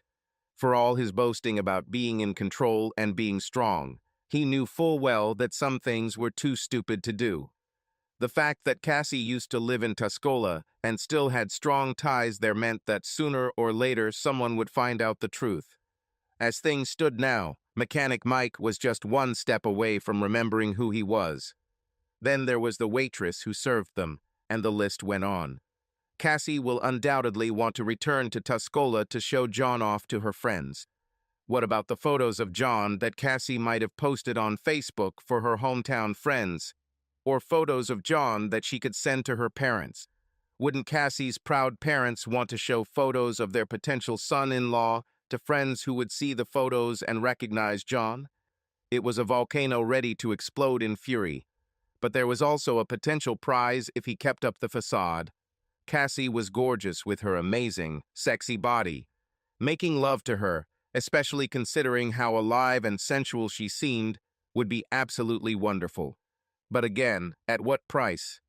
He desperately wanted to go on Skype and look at his new lover again. Instead, his conscience began to torment him. He poured himself a large whiskey, curled up on the leather sofa, and cried himself to sleep. When he woke up, there were 2 more messages from Cassie on his email and 3 more on his phone. 2 were text messages. 1 was a voice message. She was in a panic, wondering if he made it home okay. She also wondered why he didn't go on Skype or MSN so they could chat. He checked the time. 5 in the morning. He emailed her back to say that he was stuck in traffic due to an accident, resulting in him getting home very late, and that they would talk in the morning. He then added how much he enjoyed meeting her and that he was looking forward to developing their relationship into something special. He also added that there was some magic between them and that they had the potential to go all the way. His finger hovered over the send button for a moment, hesitant. He began to doubt again if he had simply not sent the message and then told Cassie later that he had changed his mind about dating her. The bridge to future hell would have been destroyed forever. Stacy wanted another child. This thought suddenly cheered him up. They discussed this with Stacy. What he liked about the idea was that Stacy seemed to be different from most women. Being pregnant usually means a woman stops having a lot of sex, but for Stacy it was the opposite. When she was pregnant with Marcy, she went from not wanting sex at all to wanting it morning, noon, and night. It was also then that John adored children. His finger still hovered over the send button, but in the end, the thought of making love to Cassie was too much of a temptation. He pressed send. As he did this, he began to think about all the other reasons he appreciated Cassie besides her phenomenal breasts. She was cheerful and sweet. She was kind and charming. All qualities that Stacy seemed to lack. Although Stacy has been trying harder lately, Stacy really wanted their marriage to work, and she was trying to change. It's time to pour yourself another drink. His phone rang again. Cassie. Yes, it was Cassie. Hi, Cassie. John, I just received your letter. It's a shame you didn't get home so well. However, you could have called. I was so worried. I was exhausted and just fell asleep, but now I'm quite awake. I've been thinking a lot about everything you said yesterday. I can't get it out of my head. You made a big impression on me. I'd like to see you again today, if there's nothing special about you. I need to meet with the publisher and... At my house, she clarified, improving her sentence. Nothing much, mind you. I'm not a great chef, but it will give us a chance to talk some more, and also to kiss in private. He considered her proposal. Things were getting out of control with her desire to speed up their relationship. I could try. If you take a swimsuit and I wear my bikini, we have an indoor swimming pool in the backyard of my condo. We could relax, have lunch there, eat by the pool, and swim, and sunbathe. He sighed with excitement at the thought. Bikini, that is, the opportunity to see her buttocks and the sides of her breasts. You know what? I can reschedule my business. How about I come see you at, noon? It's a great afternoon. And, John? Yes? Don't forget your swimsuit. I won't forget, but even if I do, I may always end up not wearing anything. Very funny, but I'm not laughing. See you at 12. What about your store? What about him?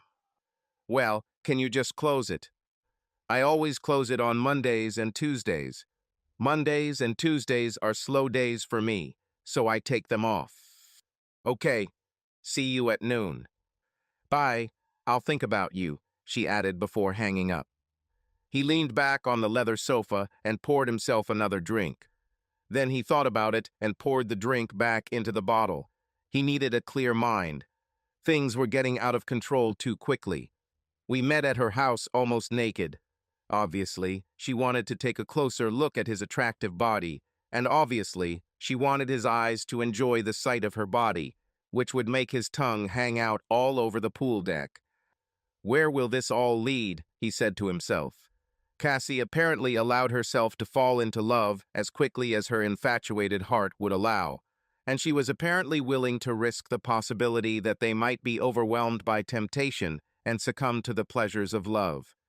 Although she insisted that she was going to stick to her rules for the long haul, common sense dictated that when you play with fire, you'll probably get burned. Cassie put the sandwiches and soft drinks in her bag, then glanced at her watch. It was 10 minutes to 12. John was supposed to come through that door any minute, and it was ready for him. Cassie now apparently believed that John was exactly who he said he was. A millionaire writer, very handsome, very sweet and generous, a man who dreamed of a wife and wanted to start a family. This made him ideal husband material in Cassie's husband-hunting weary eyes. Obviously, Cassie was concerned about securing him before some other husband hunter tried to take him away. Cassie sighed at the thought. She was determined not to just sleep with him. She wanted to wait another month. But swimming in the pool would give her a chance to show off her body and impress him with the fact that she could be his if he played his cards right. However, the thought that other women might not be so patient really irritated her. She'd waited her whole life for a man like John, and she wasn't about to let him slip away to some thief without a fight. She was determined to make him love her. The sooner he proposes, the calmer and more relaxed she will feel. However, deep down, she knew full well that such a strategy could, if she was not careful and vigilant, easily turn against her. John was definitely a real handsome man, and his muscular body in shorts was beyond dreams. Trying to make him fall in love with a bikini, anything could happen.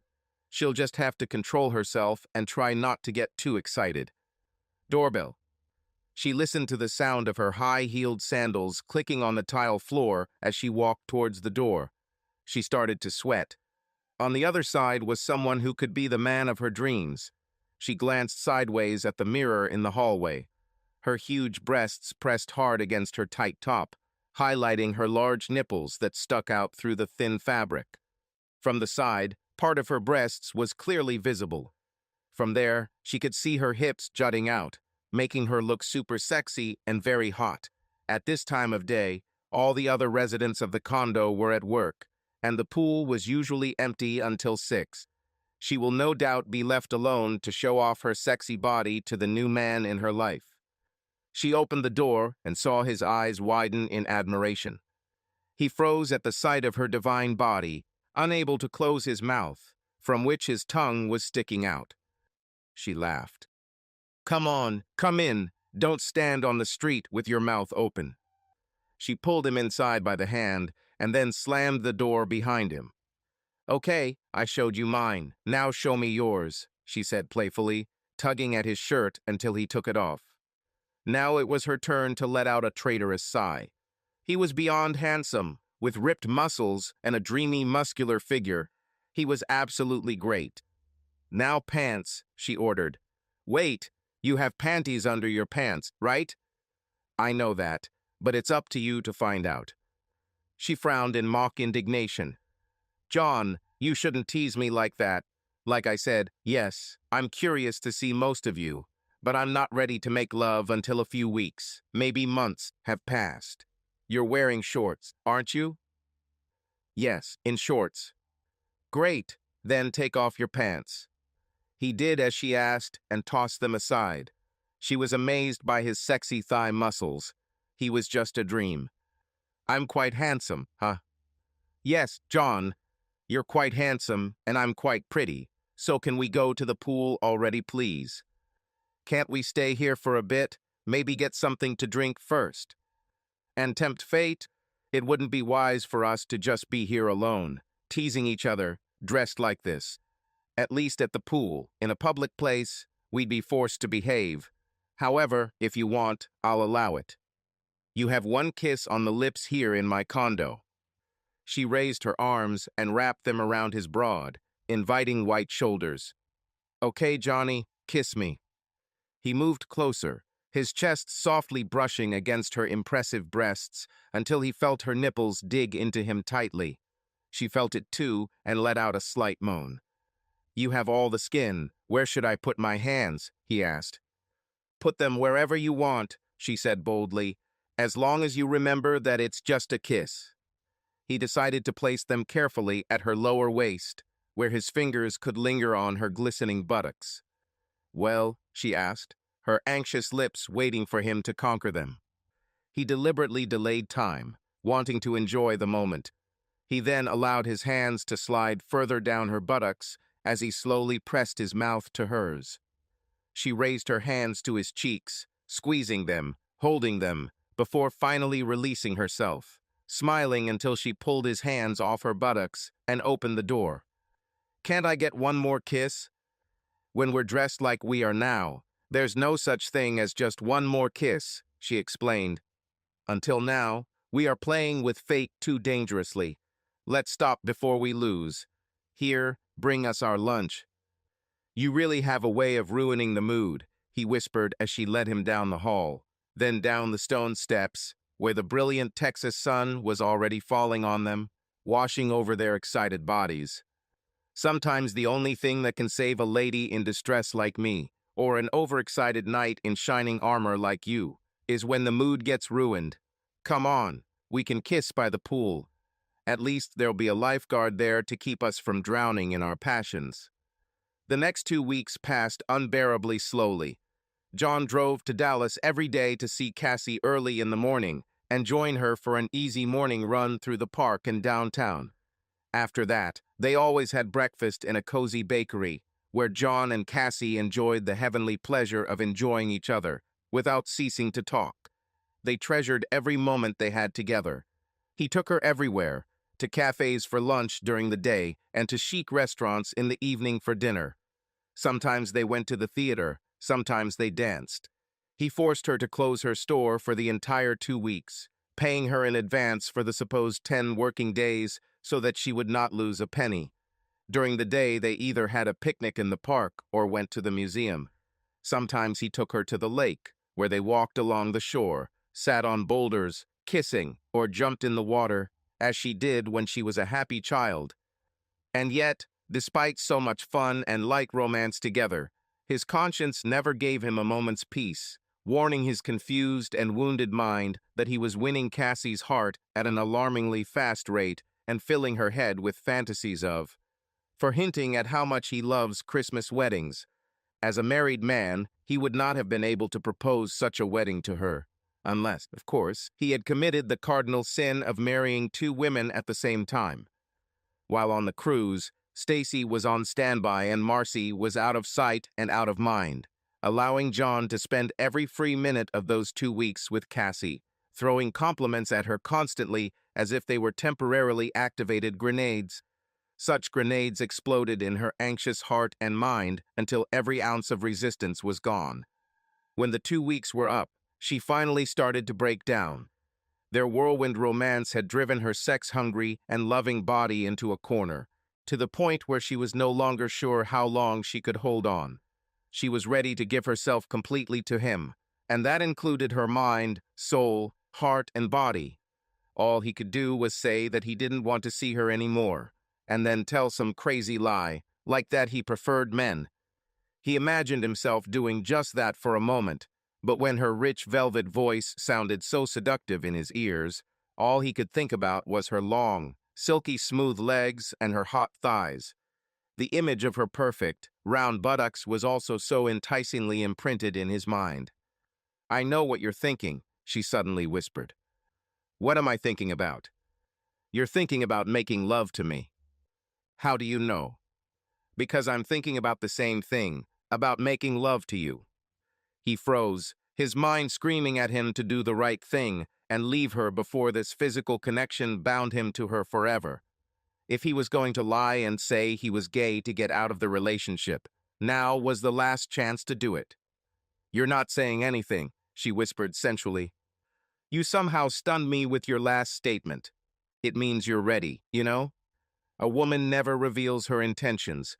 Let's just say that the next time we meet, I may not have the strength left to resist your advances, if, of course, your advances are strong and seductive enough. You've never loved a black woman, have you? And you never loved a white man. At least that's what you told me. So it turns out that this will be a real first time, if, of course, my advances are strong enough, as you said. I'm not such a simple girl, she said teasingly. You will have to put in a lot of effort. The playful exchange made him feel guilty. She connected her world with him, and he belonged to another. He suddenly hated himself with fervor. Earth, John, are you there? Her words suddenly seemed like pieces of another language, floating around a mind mired in confusion and self-hatred. With Stacy's flight delayed until Thursday, John will be able to spend the night at Cassie's without the risk of being caught by his wife if Cassie, in her new mood, tempts him with an offer to do so. But a night at Cassie's condo and immersing himself in sex with her for the first time will condemn him to a tightrope walk that will be impossible in the future. Once Stacy returned, he wouldn't be able to just get up and leave her warm bed and walk out the front door in the middle of the night without Stacy making a scene and becoming suspicious. A man simply doesn't leave home and spend the night somewhere else unless he's involved in something bad. John, why don't you answer? Everything is fine. John, oh, sorry. I'm here. My publisher just sent me an urgent letter. Spending so much time with you during the day, I ended up not sleeping at night. Nighttime, after midnight, is when I work best. But I haven't written at all lately, and the deadline has already passed. I guess with the kind of money you have and the royalties you have yet to receive, you could almost retire if you wanted to and still be set for life, right? I guess, he admitted, but I'm one of those guys who lives for writing. I know it's weird to see a guy spending his nights away from home, writing in his office, but that's what you'll have to put up with if you want to date me. Cassie froze at his words. He hadn't mentioned before that he couldn't stay home at night. It seemed so strange, so damn strange. And yet, if he was making millions doing it, then maybe that was the price he was paying for not having a regular 9-to-5 job. However, it suddenly occurred to her that she couldn't continue to sleep alone every night, especially if she had a man. Then it also suddenly occurred to her that she could always sell her store and just become a housewife if they ended up getting married. If he slept during the day and worked in the office after midnight, then she could adjust her schedule so that she could simply make love to him and sleep along with him during the day.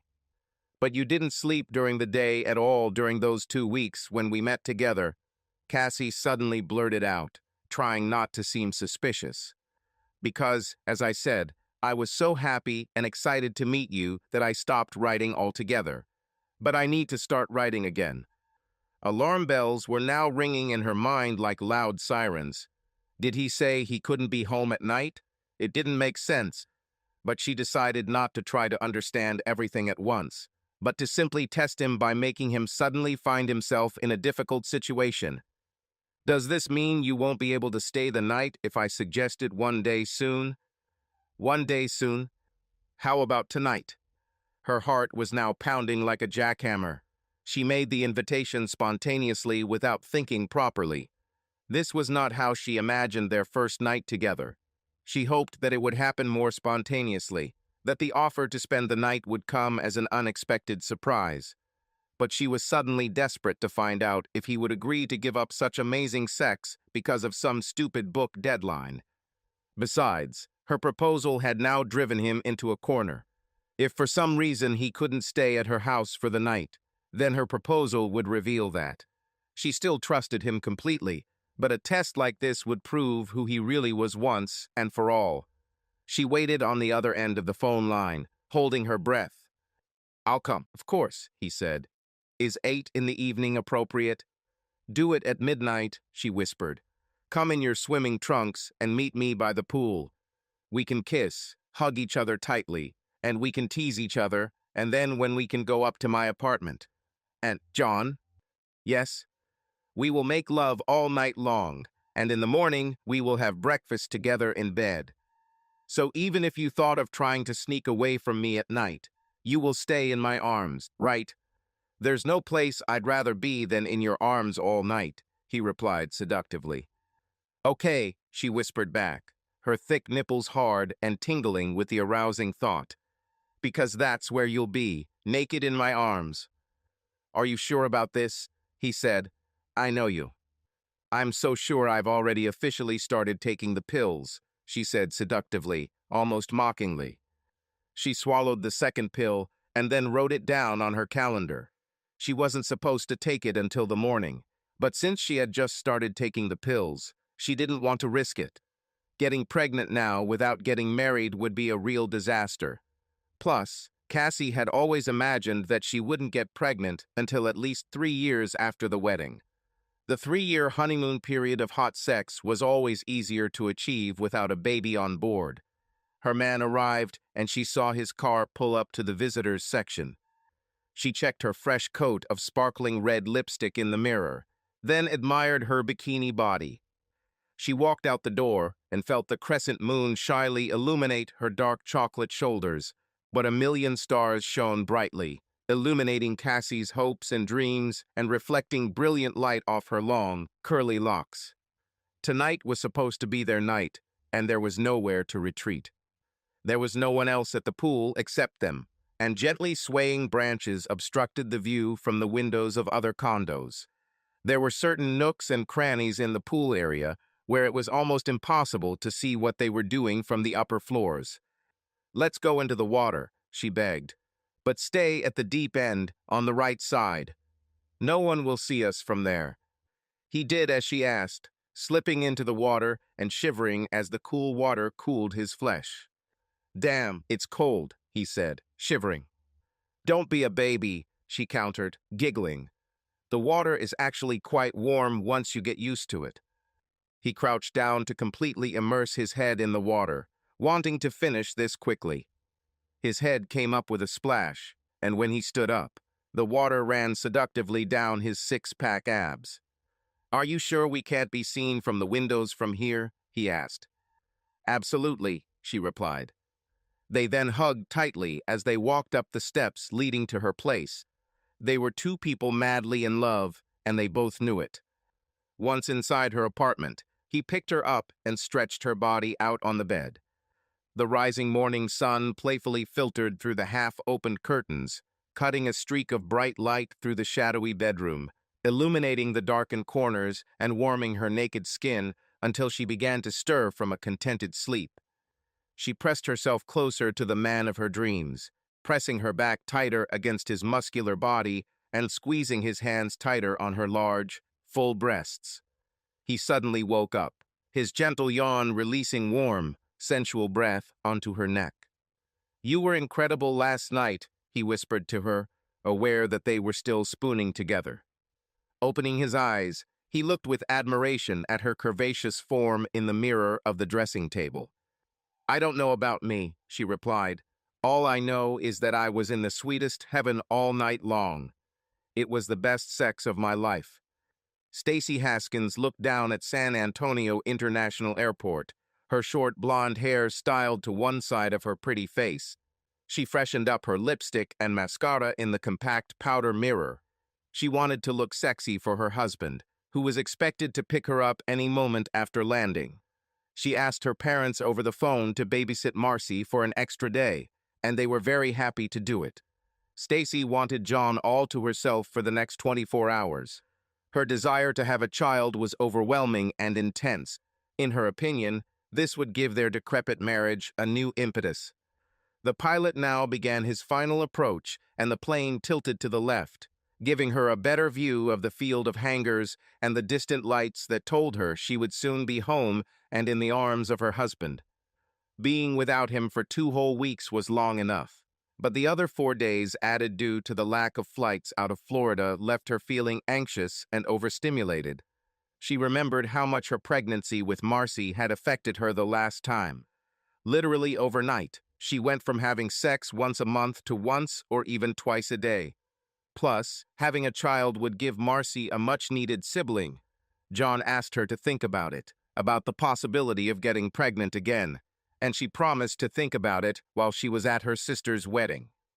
The wheels touched down on the runway, causing a slight shock among the passengers and the usual stupid applause that often accompanies such a mundane task. Stacy hated such insignificance and often voiced her disdain, exposing herself to others as a cruel, joy-killing snob. She came from a small town, but her time at Princeton and Columbia University had made that small-town charm fade. She met John when he came to give a guest lecture during a creative writing course. She found him sweet and caring, not like the usual narcissistic men she usually chose to spend her nights with. But John had this macho, strong, muscular look and such dreamy green eyes that it was too hard for her to resist. She herself seemed cold and harsh, exuding an aura of privilege. But John liked a challenge, and he quickly ensured that her body was between the sheets and her heart locked among his personal belongings. Their marriage had been rocky, but Stacy still loved him, was proud to show him off in public, and loved even more the big money his popular books continually brought in. She also enjoyed the luxurious trips he took her on and the expensive designer clothes and jewelry that accumulated in her spacious closet. Once or twice, when their relationship became particularly strained, John broached the topic of divorce. The word divorce irritated and repulsed her to the core. John was hers and would always be hers, just like the 3 sports cars he had bought for her that sat in their driveway. When he cheated on her that time, it was as if the earth had stopped spinning, and as if all life as she knew it had stopped. It drove her temporarily insane and shook her mind, soul and heart to the very core. In her own way, she truly loved him more than life itself. And now, for the first time in a long time, she really wanted him to know that. Being in the first seat in first class meant she could get off the plane first. She then quickly walked to the baggage carousel and saw her burgundy leather suitcase coming down the ramp. She waved to the mover to take her only suitcase outside. Her heart was beating fast and her mouth was dry with excitement. Her newfound love for her husband was real and alive, coursing through her veins like some energizing source of life that kept her happy and optimistic. John stood on the other side of the long, sloping ramp, watching her wave when she saw him. He noticed that she had cut her long blonde hair, probably because he often said that he liked her neck and that kissing her was great fun for him. His phone was ringing madly. He'd spent the last 3 days staying with Cassie, and she'd been texting him to see if he might happen to change his mind about staying another night. He turned off the phone. The real Mrs. Haskins was now only a few meters away. She threw herself into his arms and covered his face with kisses, not paying attention to those around her. John motioned for the man to continue carrying her bag, and he did so, confident of a generous tip. And so it was. "I missed you," he lied, enjoying her kisses as he led her to the large glass doors that opened automatically. She pressed herself against him as he got into the car, and that's when it dawned on him that he hadn't walked around the car to open Stacy's door like he had done for Cassie.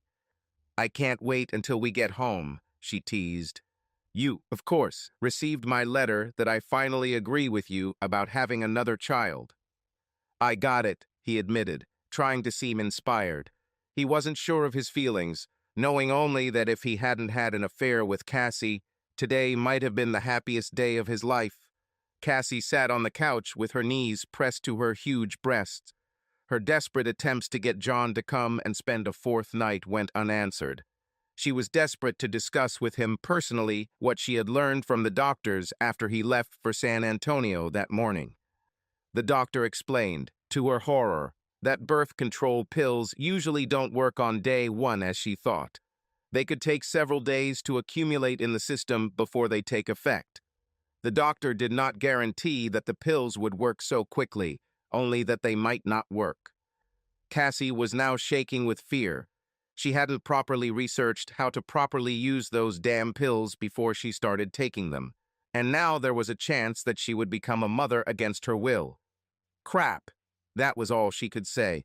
There was no way she was going to raise the child alone. If she turned up pregnant on the scheduled pregnancy test, which was due in 10 days, then she wanted assurances from him now that, since they loved each other, he would, under the circumstances, marry her as soon as possible so that the child had a legal father. John, however, did not return her calls or texts. She pulled her laptop onto her lap and typed a message to him. Dear John, I saw the doctor today and just found out that I might be pregnant. Please call me back as soon as possible. With love, your precious Cassie. She reread her letter, then pressed send. She had no qualms about calling herself his precious Cassie because, after all, that was what he called her. My precious Cassie. What happened to you? Actually, he said, I've been feeling a little under the weather lately, a little lethargic and tired since you left. I think my tone has dropped a little. Is it true? You didn't mention this in your letters or calls. I didn't want to bother you. I didn't want to ruin your trip. She kissed him hard on the lips. What a caring husband. But don't worry, we can try again in a few hours. In a few hours? Of course, fool. If it doesn't work out the first time. Besides, I promised you that I would give you another child, and I'm going to do it. So in a few hours, when you've rested, I'll be tired but ready. And this time we won't stop. Marcy will be back tomorrow, and you know how hard it is for us to have privacy when she always bursts into the house without knocking. He didn't answer. She snuggled up to him and asked him to make her a drink. She was really in the mood and wanted to stay that way. He stood up and opened the whiskey decanter, pouring an ounce into the glass. Then he threw in 2 ice cubes and picked up a bottle of ginger ale, but it was empty. She frowned. Don't we have any ginger ale in the fridge downstairs? I think so, he replied, pulling on his pants and walking down the spiral wooden stairs.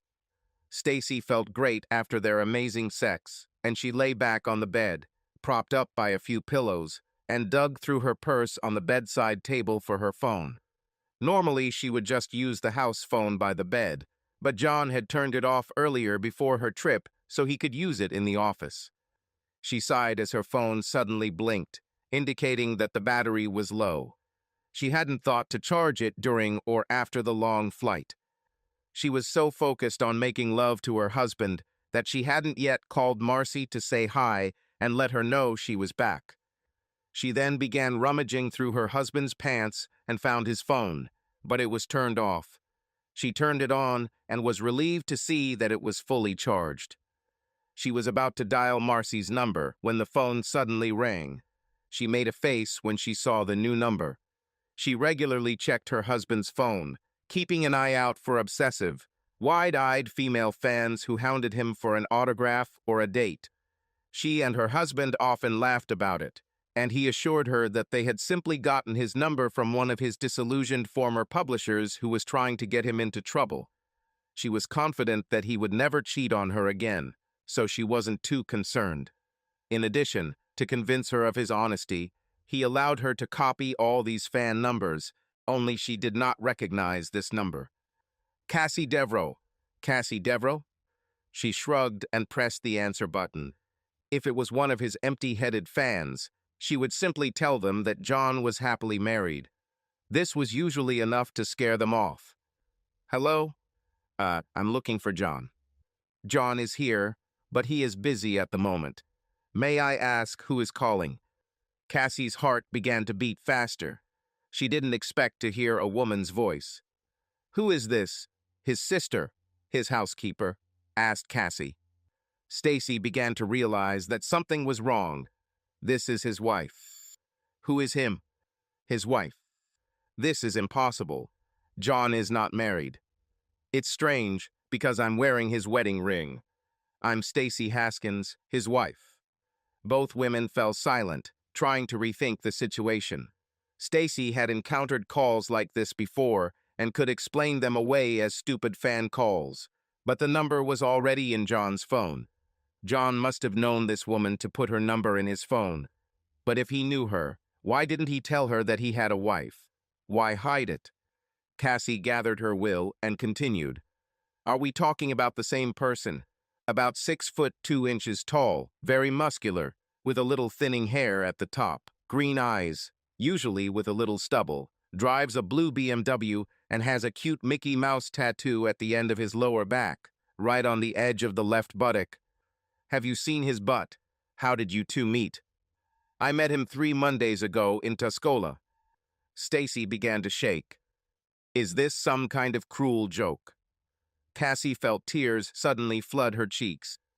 I wish I could. Maybe I'm pregnant with his child. Damn, I knew he was too good to be true.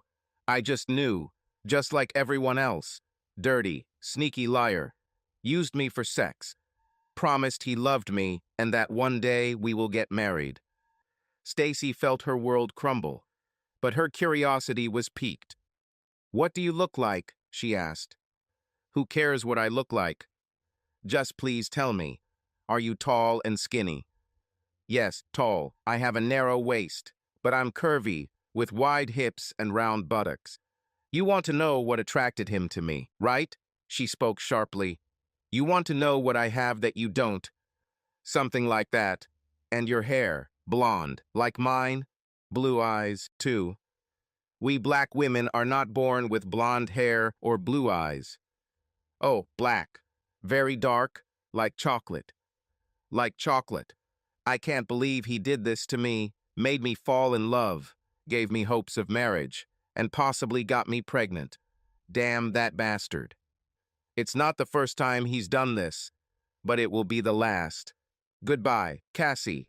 I have to go. Stacy pressed the end call button, abruptly ending the call. She turned off John's phone so Cassie couldn't call again. Stacy then put it back in his pants pocket. She could hear his bare feet stomping on the wooden floor as he began to walk up the steps. Sure enough, he found ginger ale. She pulled out the metal box she kept in the bottom drawer of her nightstand. She then began rummaging through the top drawer for the key. Where the hell was the key?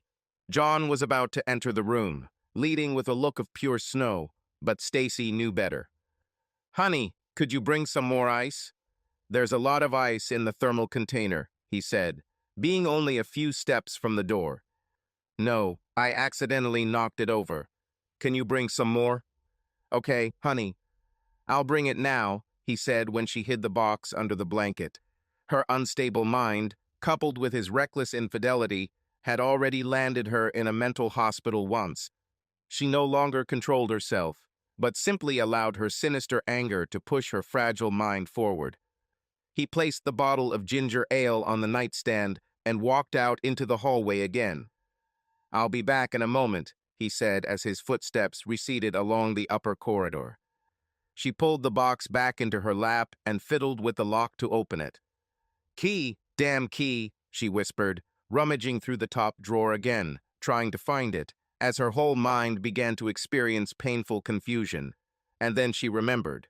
They placed the key high on the closet shelf so Marcy wouldn't accidentally reach the loaded gun. Their house was once robbed, and John bought it just in case, safely hiding it in a metal box. She jumped off the bed and ran to the closet, standing on her tiptoes and starting to feel around the top shelf. She still couldn't find the damned key. She grabbed the chair that was in front of her dressing table, quickly dragged it and stood on it, carefully inspecting the shelf. A silvery glimmer caught her attention among the cobwebs. She reached for it. Finally, the damn key. His steps began to pound rhythmically on the wooden steps. He was only 30 seconds away. She jumped back onto the bed and began fiddling with the lock. He was 20 seconds away. The key went in easily. She opened the lid and began to rummage through the papers, feeling for the pistol at the bottom. You are a cruel, cold bastard, she whispered in rage, throwing the box onto the carpet and pointing the gun at the door. He was 10 seconds away, and then she wondered, is the gun loaded? Ammo? Where did they keep the cartridges? She threw the drum back and breathed a sigh of relief. It contained 6 rounds of ammunition, ready to fire. He was 5 seconds away. Fuse. The weapon will not fire if the safety is on. Where was that safety catch? She suddenly found it and turned it off. He was 2 seconds away. He only had 2 seconds left to live, she thought to herself. Her hand was stable and calm, and her nerves were not irritated by adrenaline. Why wasn't she nervous? She immediately understood the answer. She was going through another full-blown attack like the one that sent her to the mental hospital the last time he cheated. Only this time it was worse, much worse. She snapped out of a fully functional state of mind and placed all her hopes on the new baby. Only he seemed to be trying to make a new baby with someone else. This thought ate her up inside and filled her with anger. Her mind crumbled and her thought process became a useless, tangled mess of nerve endings that had become disconnected and shattered with the knowledge that her world was crumbling before her eyes. He knew how fragile her mind was after the last time his thoughtless, selfish betrayal had unsettled her and plunged her into madness. And yet, he was 1 second away. He was probably planning to run away with Cassie, but not if she could stop it. Not if she could fucking interfere. Zero. There's no time left. There was no time to think. There was no time to do anything other than pull the trigger. Her eyes were now lifeless. Her heart was exploding with such unbearable grief that tears flowed like a river. He had completely destroyed her fragile mind once again, but this time without any hope of repair. She will never be the same again, but neither will he. Honey, you said that the ice bowl fell. It's still on the counter, still full, still. He suddenly saw the gun and for a moment thought she was going to do some crazy sex game. And then he saw her eyes, lifeless but strangely dancing and wild, her whole body trembling as if she was no longer in control. She sobbed as her broken heart exploded. Cassie might be pregnant, Stacy muttered. Did you know about this? How did you know about Cassie? Does it matter, you bastard? Does anything matter after what you did? Just stay calm and give me the gun. Come and take it, she told him in a low, eerie whisper. Her voice sounded different, almost as if she was possessed or had suddenly acquired a split personality. He was now scared to death. He froze for a moment, not wanting to provoke her. She began to drool, falling apart like an incorrigible accident, desperately trying to preserve herself long enough to complete one more task before slipping into complete mental oblivion. Cassie might be pregnant, Stacy repeated again, this time in a monotone, monotonous voice that told him she was no longer playing with a full deck. The doctors warned him last time, saying that she would not be able to withstand another betrayal from him. Every woman is different. Some people just resign themselves, take everything in the divorce from their husband and move on. Others cry and then take their husband back for another attempt at fidelity. But for Stacy, it wasn't that easy. Her entire world revolved around John, and her existing mental illness remained in the shadows only as long as he fully supported her. Instead, he had now dealt a blow from which she would likely never recover. And she was the one with the gun, the loaded gun. John was stuck between the far side of the bed and the door. Even if he rushed past the bed, he would hardly have time to reach the door. Was it because her skin was dark like chocolate? You always loved chocolate, John pleaded. Stacy, put the gun down. Don't pull the trigger. Think about your daughter, Marcy. Do you want her to grow up without a father? You'd like me to put the gun down, wouldn't you, Johnny, so you could run away with her? Only she doesn't love you anymore, but I'll let her get her own gun. You destroyed me for the last time. She squeezed the trigger and then continued to squeeze it. Detective Arnie Wexford handed the coffee to District Attorney Josephine Telland. Thank you. A sad story, if you ask me. The most tragic experience I have encountered in 10 years of working in Texas. HM, how is the victim doing? Which one? They are all victims, if you ask me. Who are you going to blame? Nobody. He doesn't apply, and she's in a mental hospital, fiddling with her fingers and drooling most of the time. Doctors say that with extensive treatment, she could come out of this in a year or two, just like last time. And he? She shrugged. No changes yet. And that other girl, with whom he cheated, I think her name is Casey. Cassie, right? Well, maybe they'll end up together after all. Maybe, who knows? She may not want him after he lied to her about being single. When you said earlier that he has no changes, what did you mean? 2 bullets hit the arm, and 1 bounced off the thigh. Only superficial wounds. Really? He'll be fine. I meant that he is no worse than he was before the shooting. Crap, poor guy. But considering that you are a woman, you probably think he got what he deserved? I don't know if I want to go that far. Let's just say any man of mine would be in trouble if he tried to have 1 wife too many. I'll take that into account, said the detective, laughing. She sat under the moonlight, the stars like a billion bold diamonds, turning the darkness into a flash of brilliant sparks. It's so beautiful here. I have so many dreams.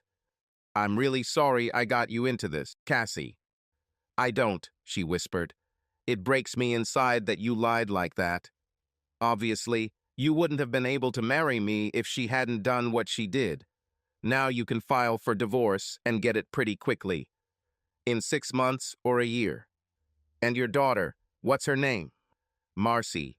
She is now with her grandparents. I agreed for her to spend more time with them. From now on, I will bring her to them every weekend. If you want, can I introduce you to my parents? Never. At least not yet. Tuscola is full of gossip right now. You have no idea. But when things settle down in a few months, then of course it will be nice. She turned to face him. You're not hiding anything from me anymore, are you? No more lies. No more women in the shadows I should know about. Absolutely nothing, he said honestly. He put his hand on her shoulder, expecting her to push him away like last time. But she grabbed his hand and even pressed his fingers to her cheek. I experienced pain, she explained. It took me weeks of crying buckets and hours of chatting. Then the last few days I just sat there, dazed and confused. But in the end, my heart decides what my mind should do. I still love you. Looks like I'll always love you. I'm ready to give you another chance. Understand? Well, in that case, take this. She sighed as he opened the box. An engagement ring worth $20,000 sparkled in front of her. Wow, it's incredible. So are you, he responded. She kissed him passionately. Despite all her anger and pain, her love was even hotter, and she wanted him to hold her even tighter. I just adore you, he whispered. I know, she said, and that's why I can't stop loving you.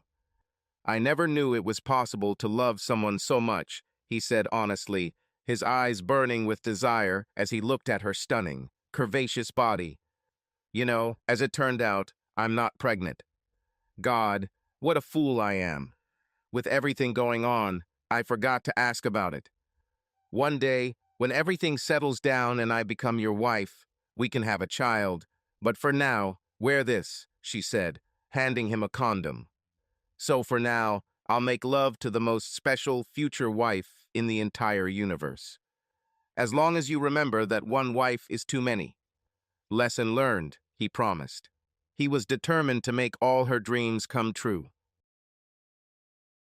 Subscribe to our channel so that your second chaff doesn't cheat on you, and go ahead and listen to the next story, because this story is nothing compared to the next one. If you're under 18, don't even think about listening to the next one. Listening to the next one. Listening to the next one. Listening to the next one. Listening to the next one. Listening to the next one. Listening to the next one. Listening to the next one. Listening to the next one. Listening to the next one. Listening to the next one.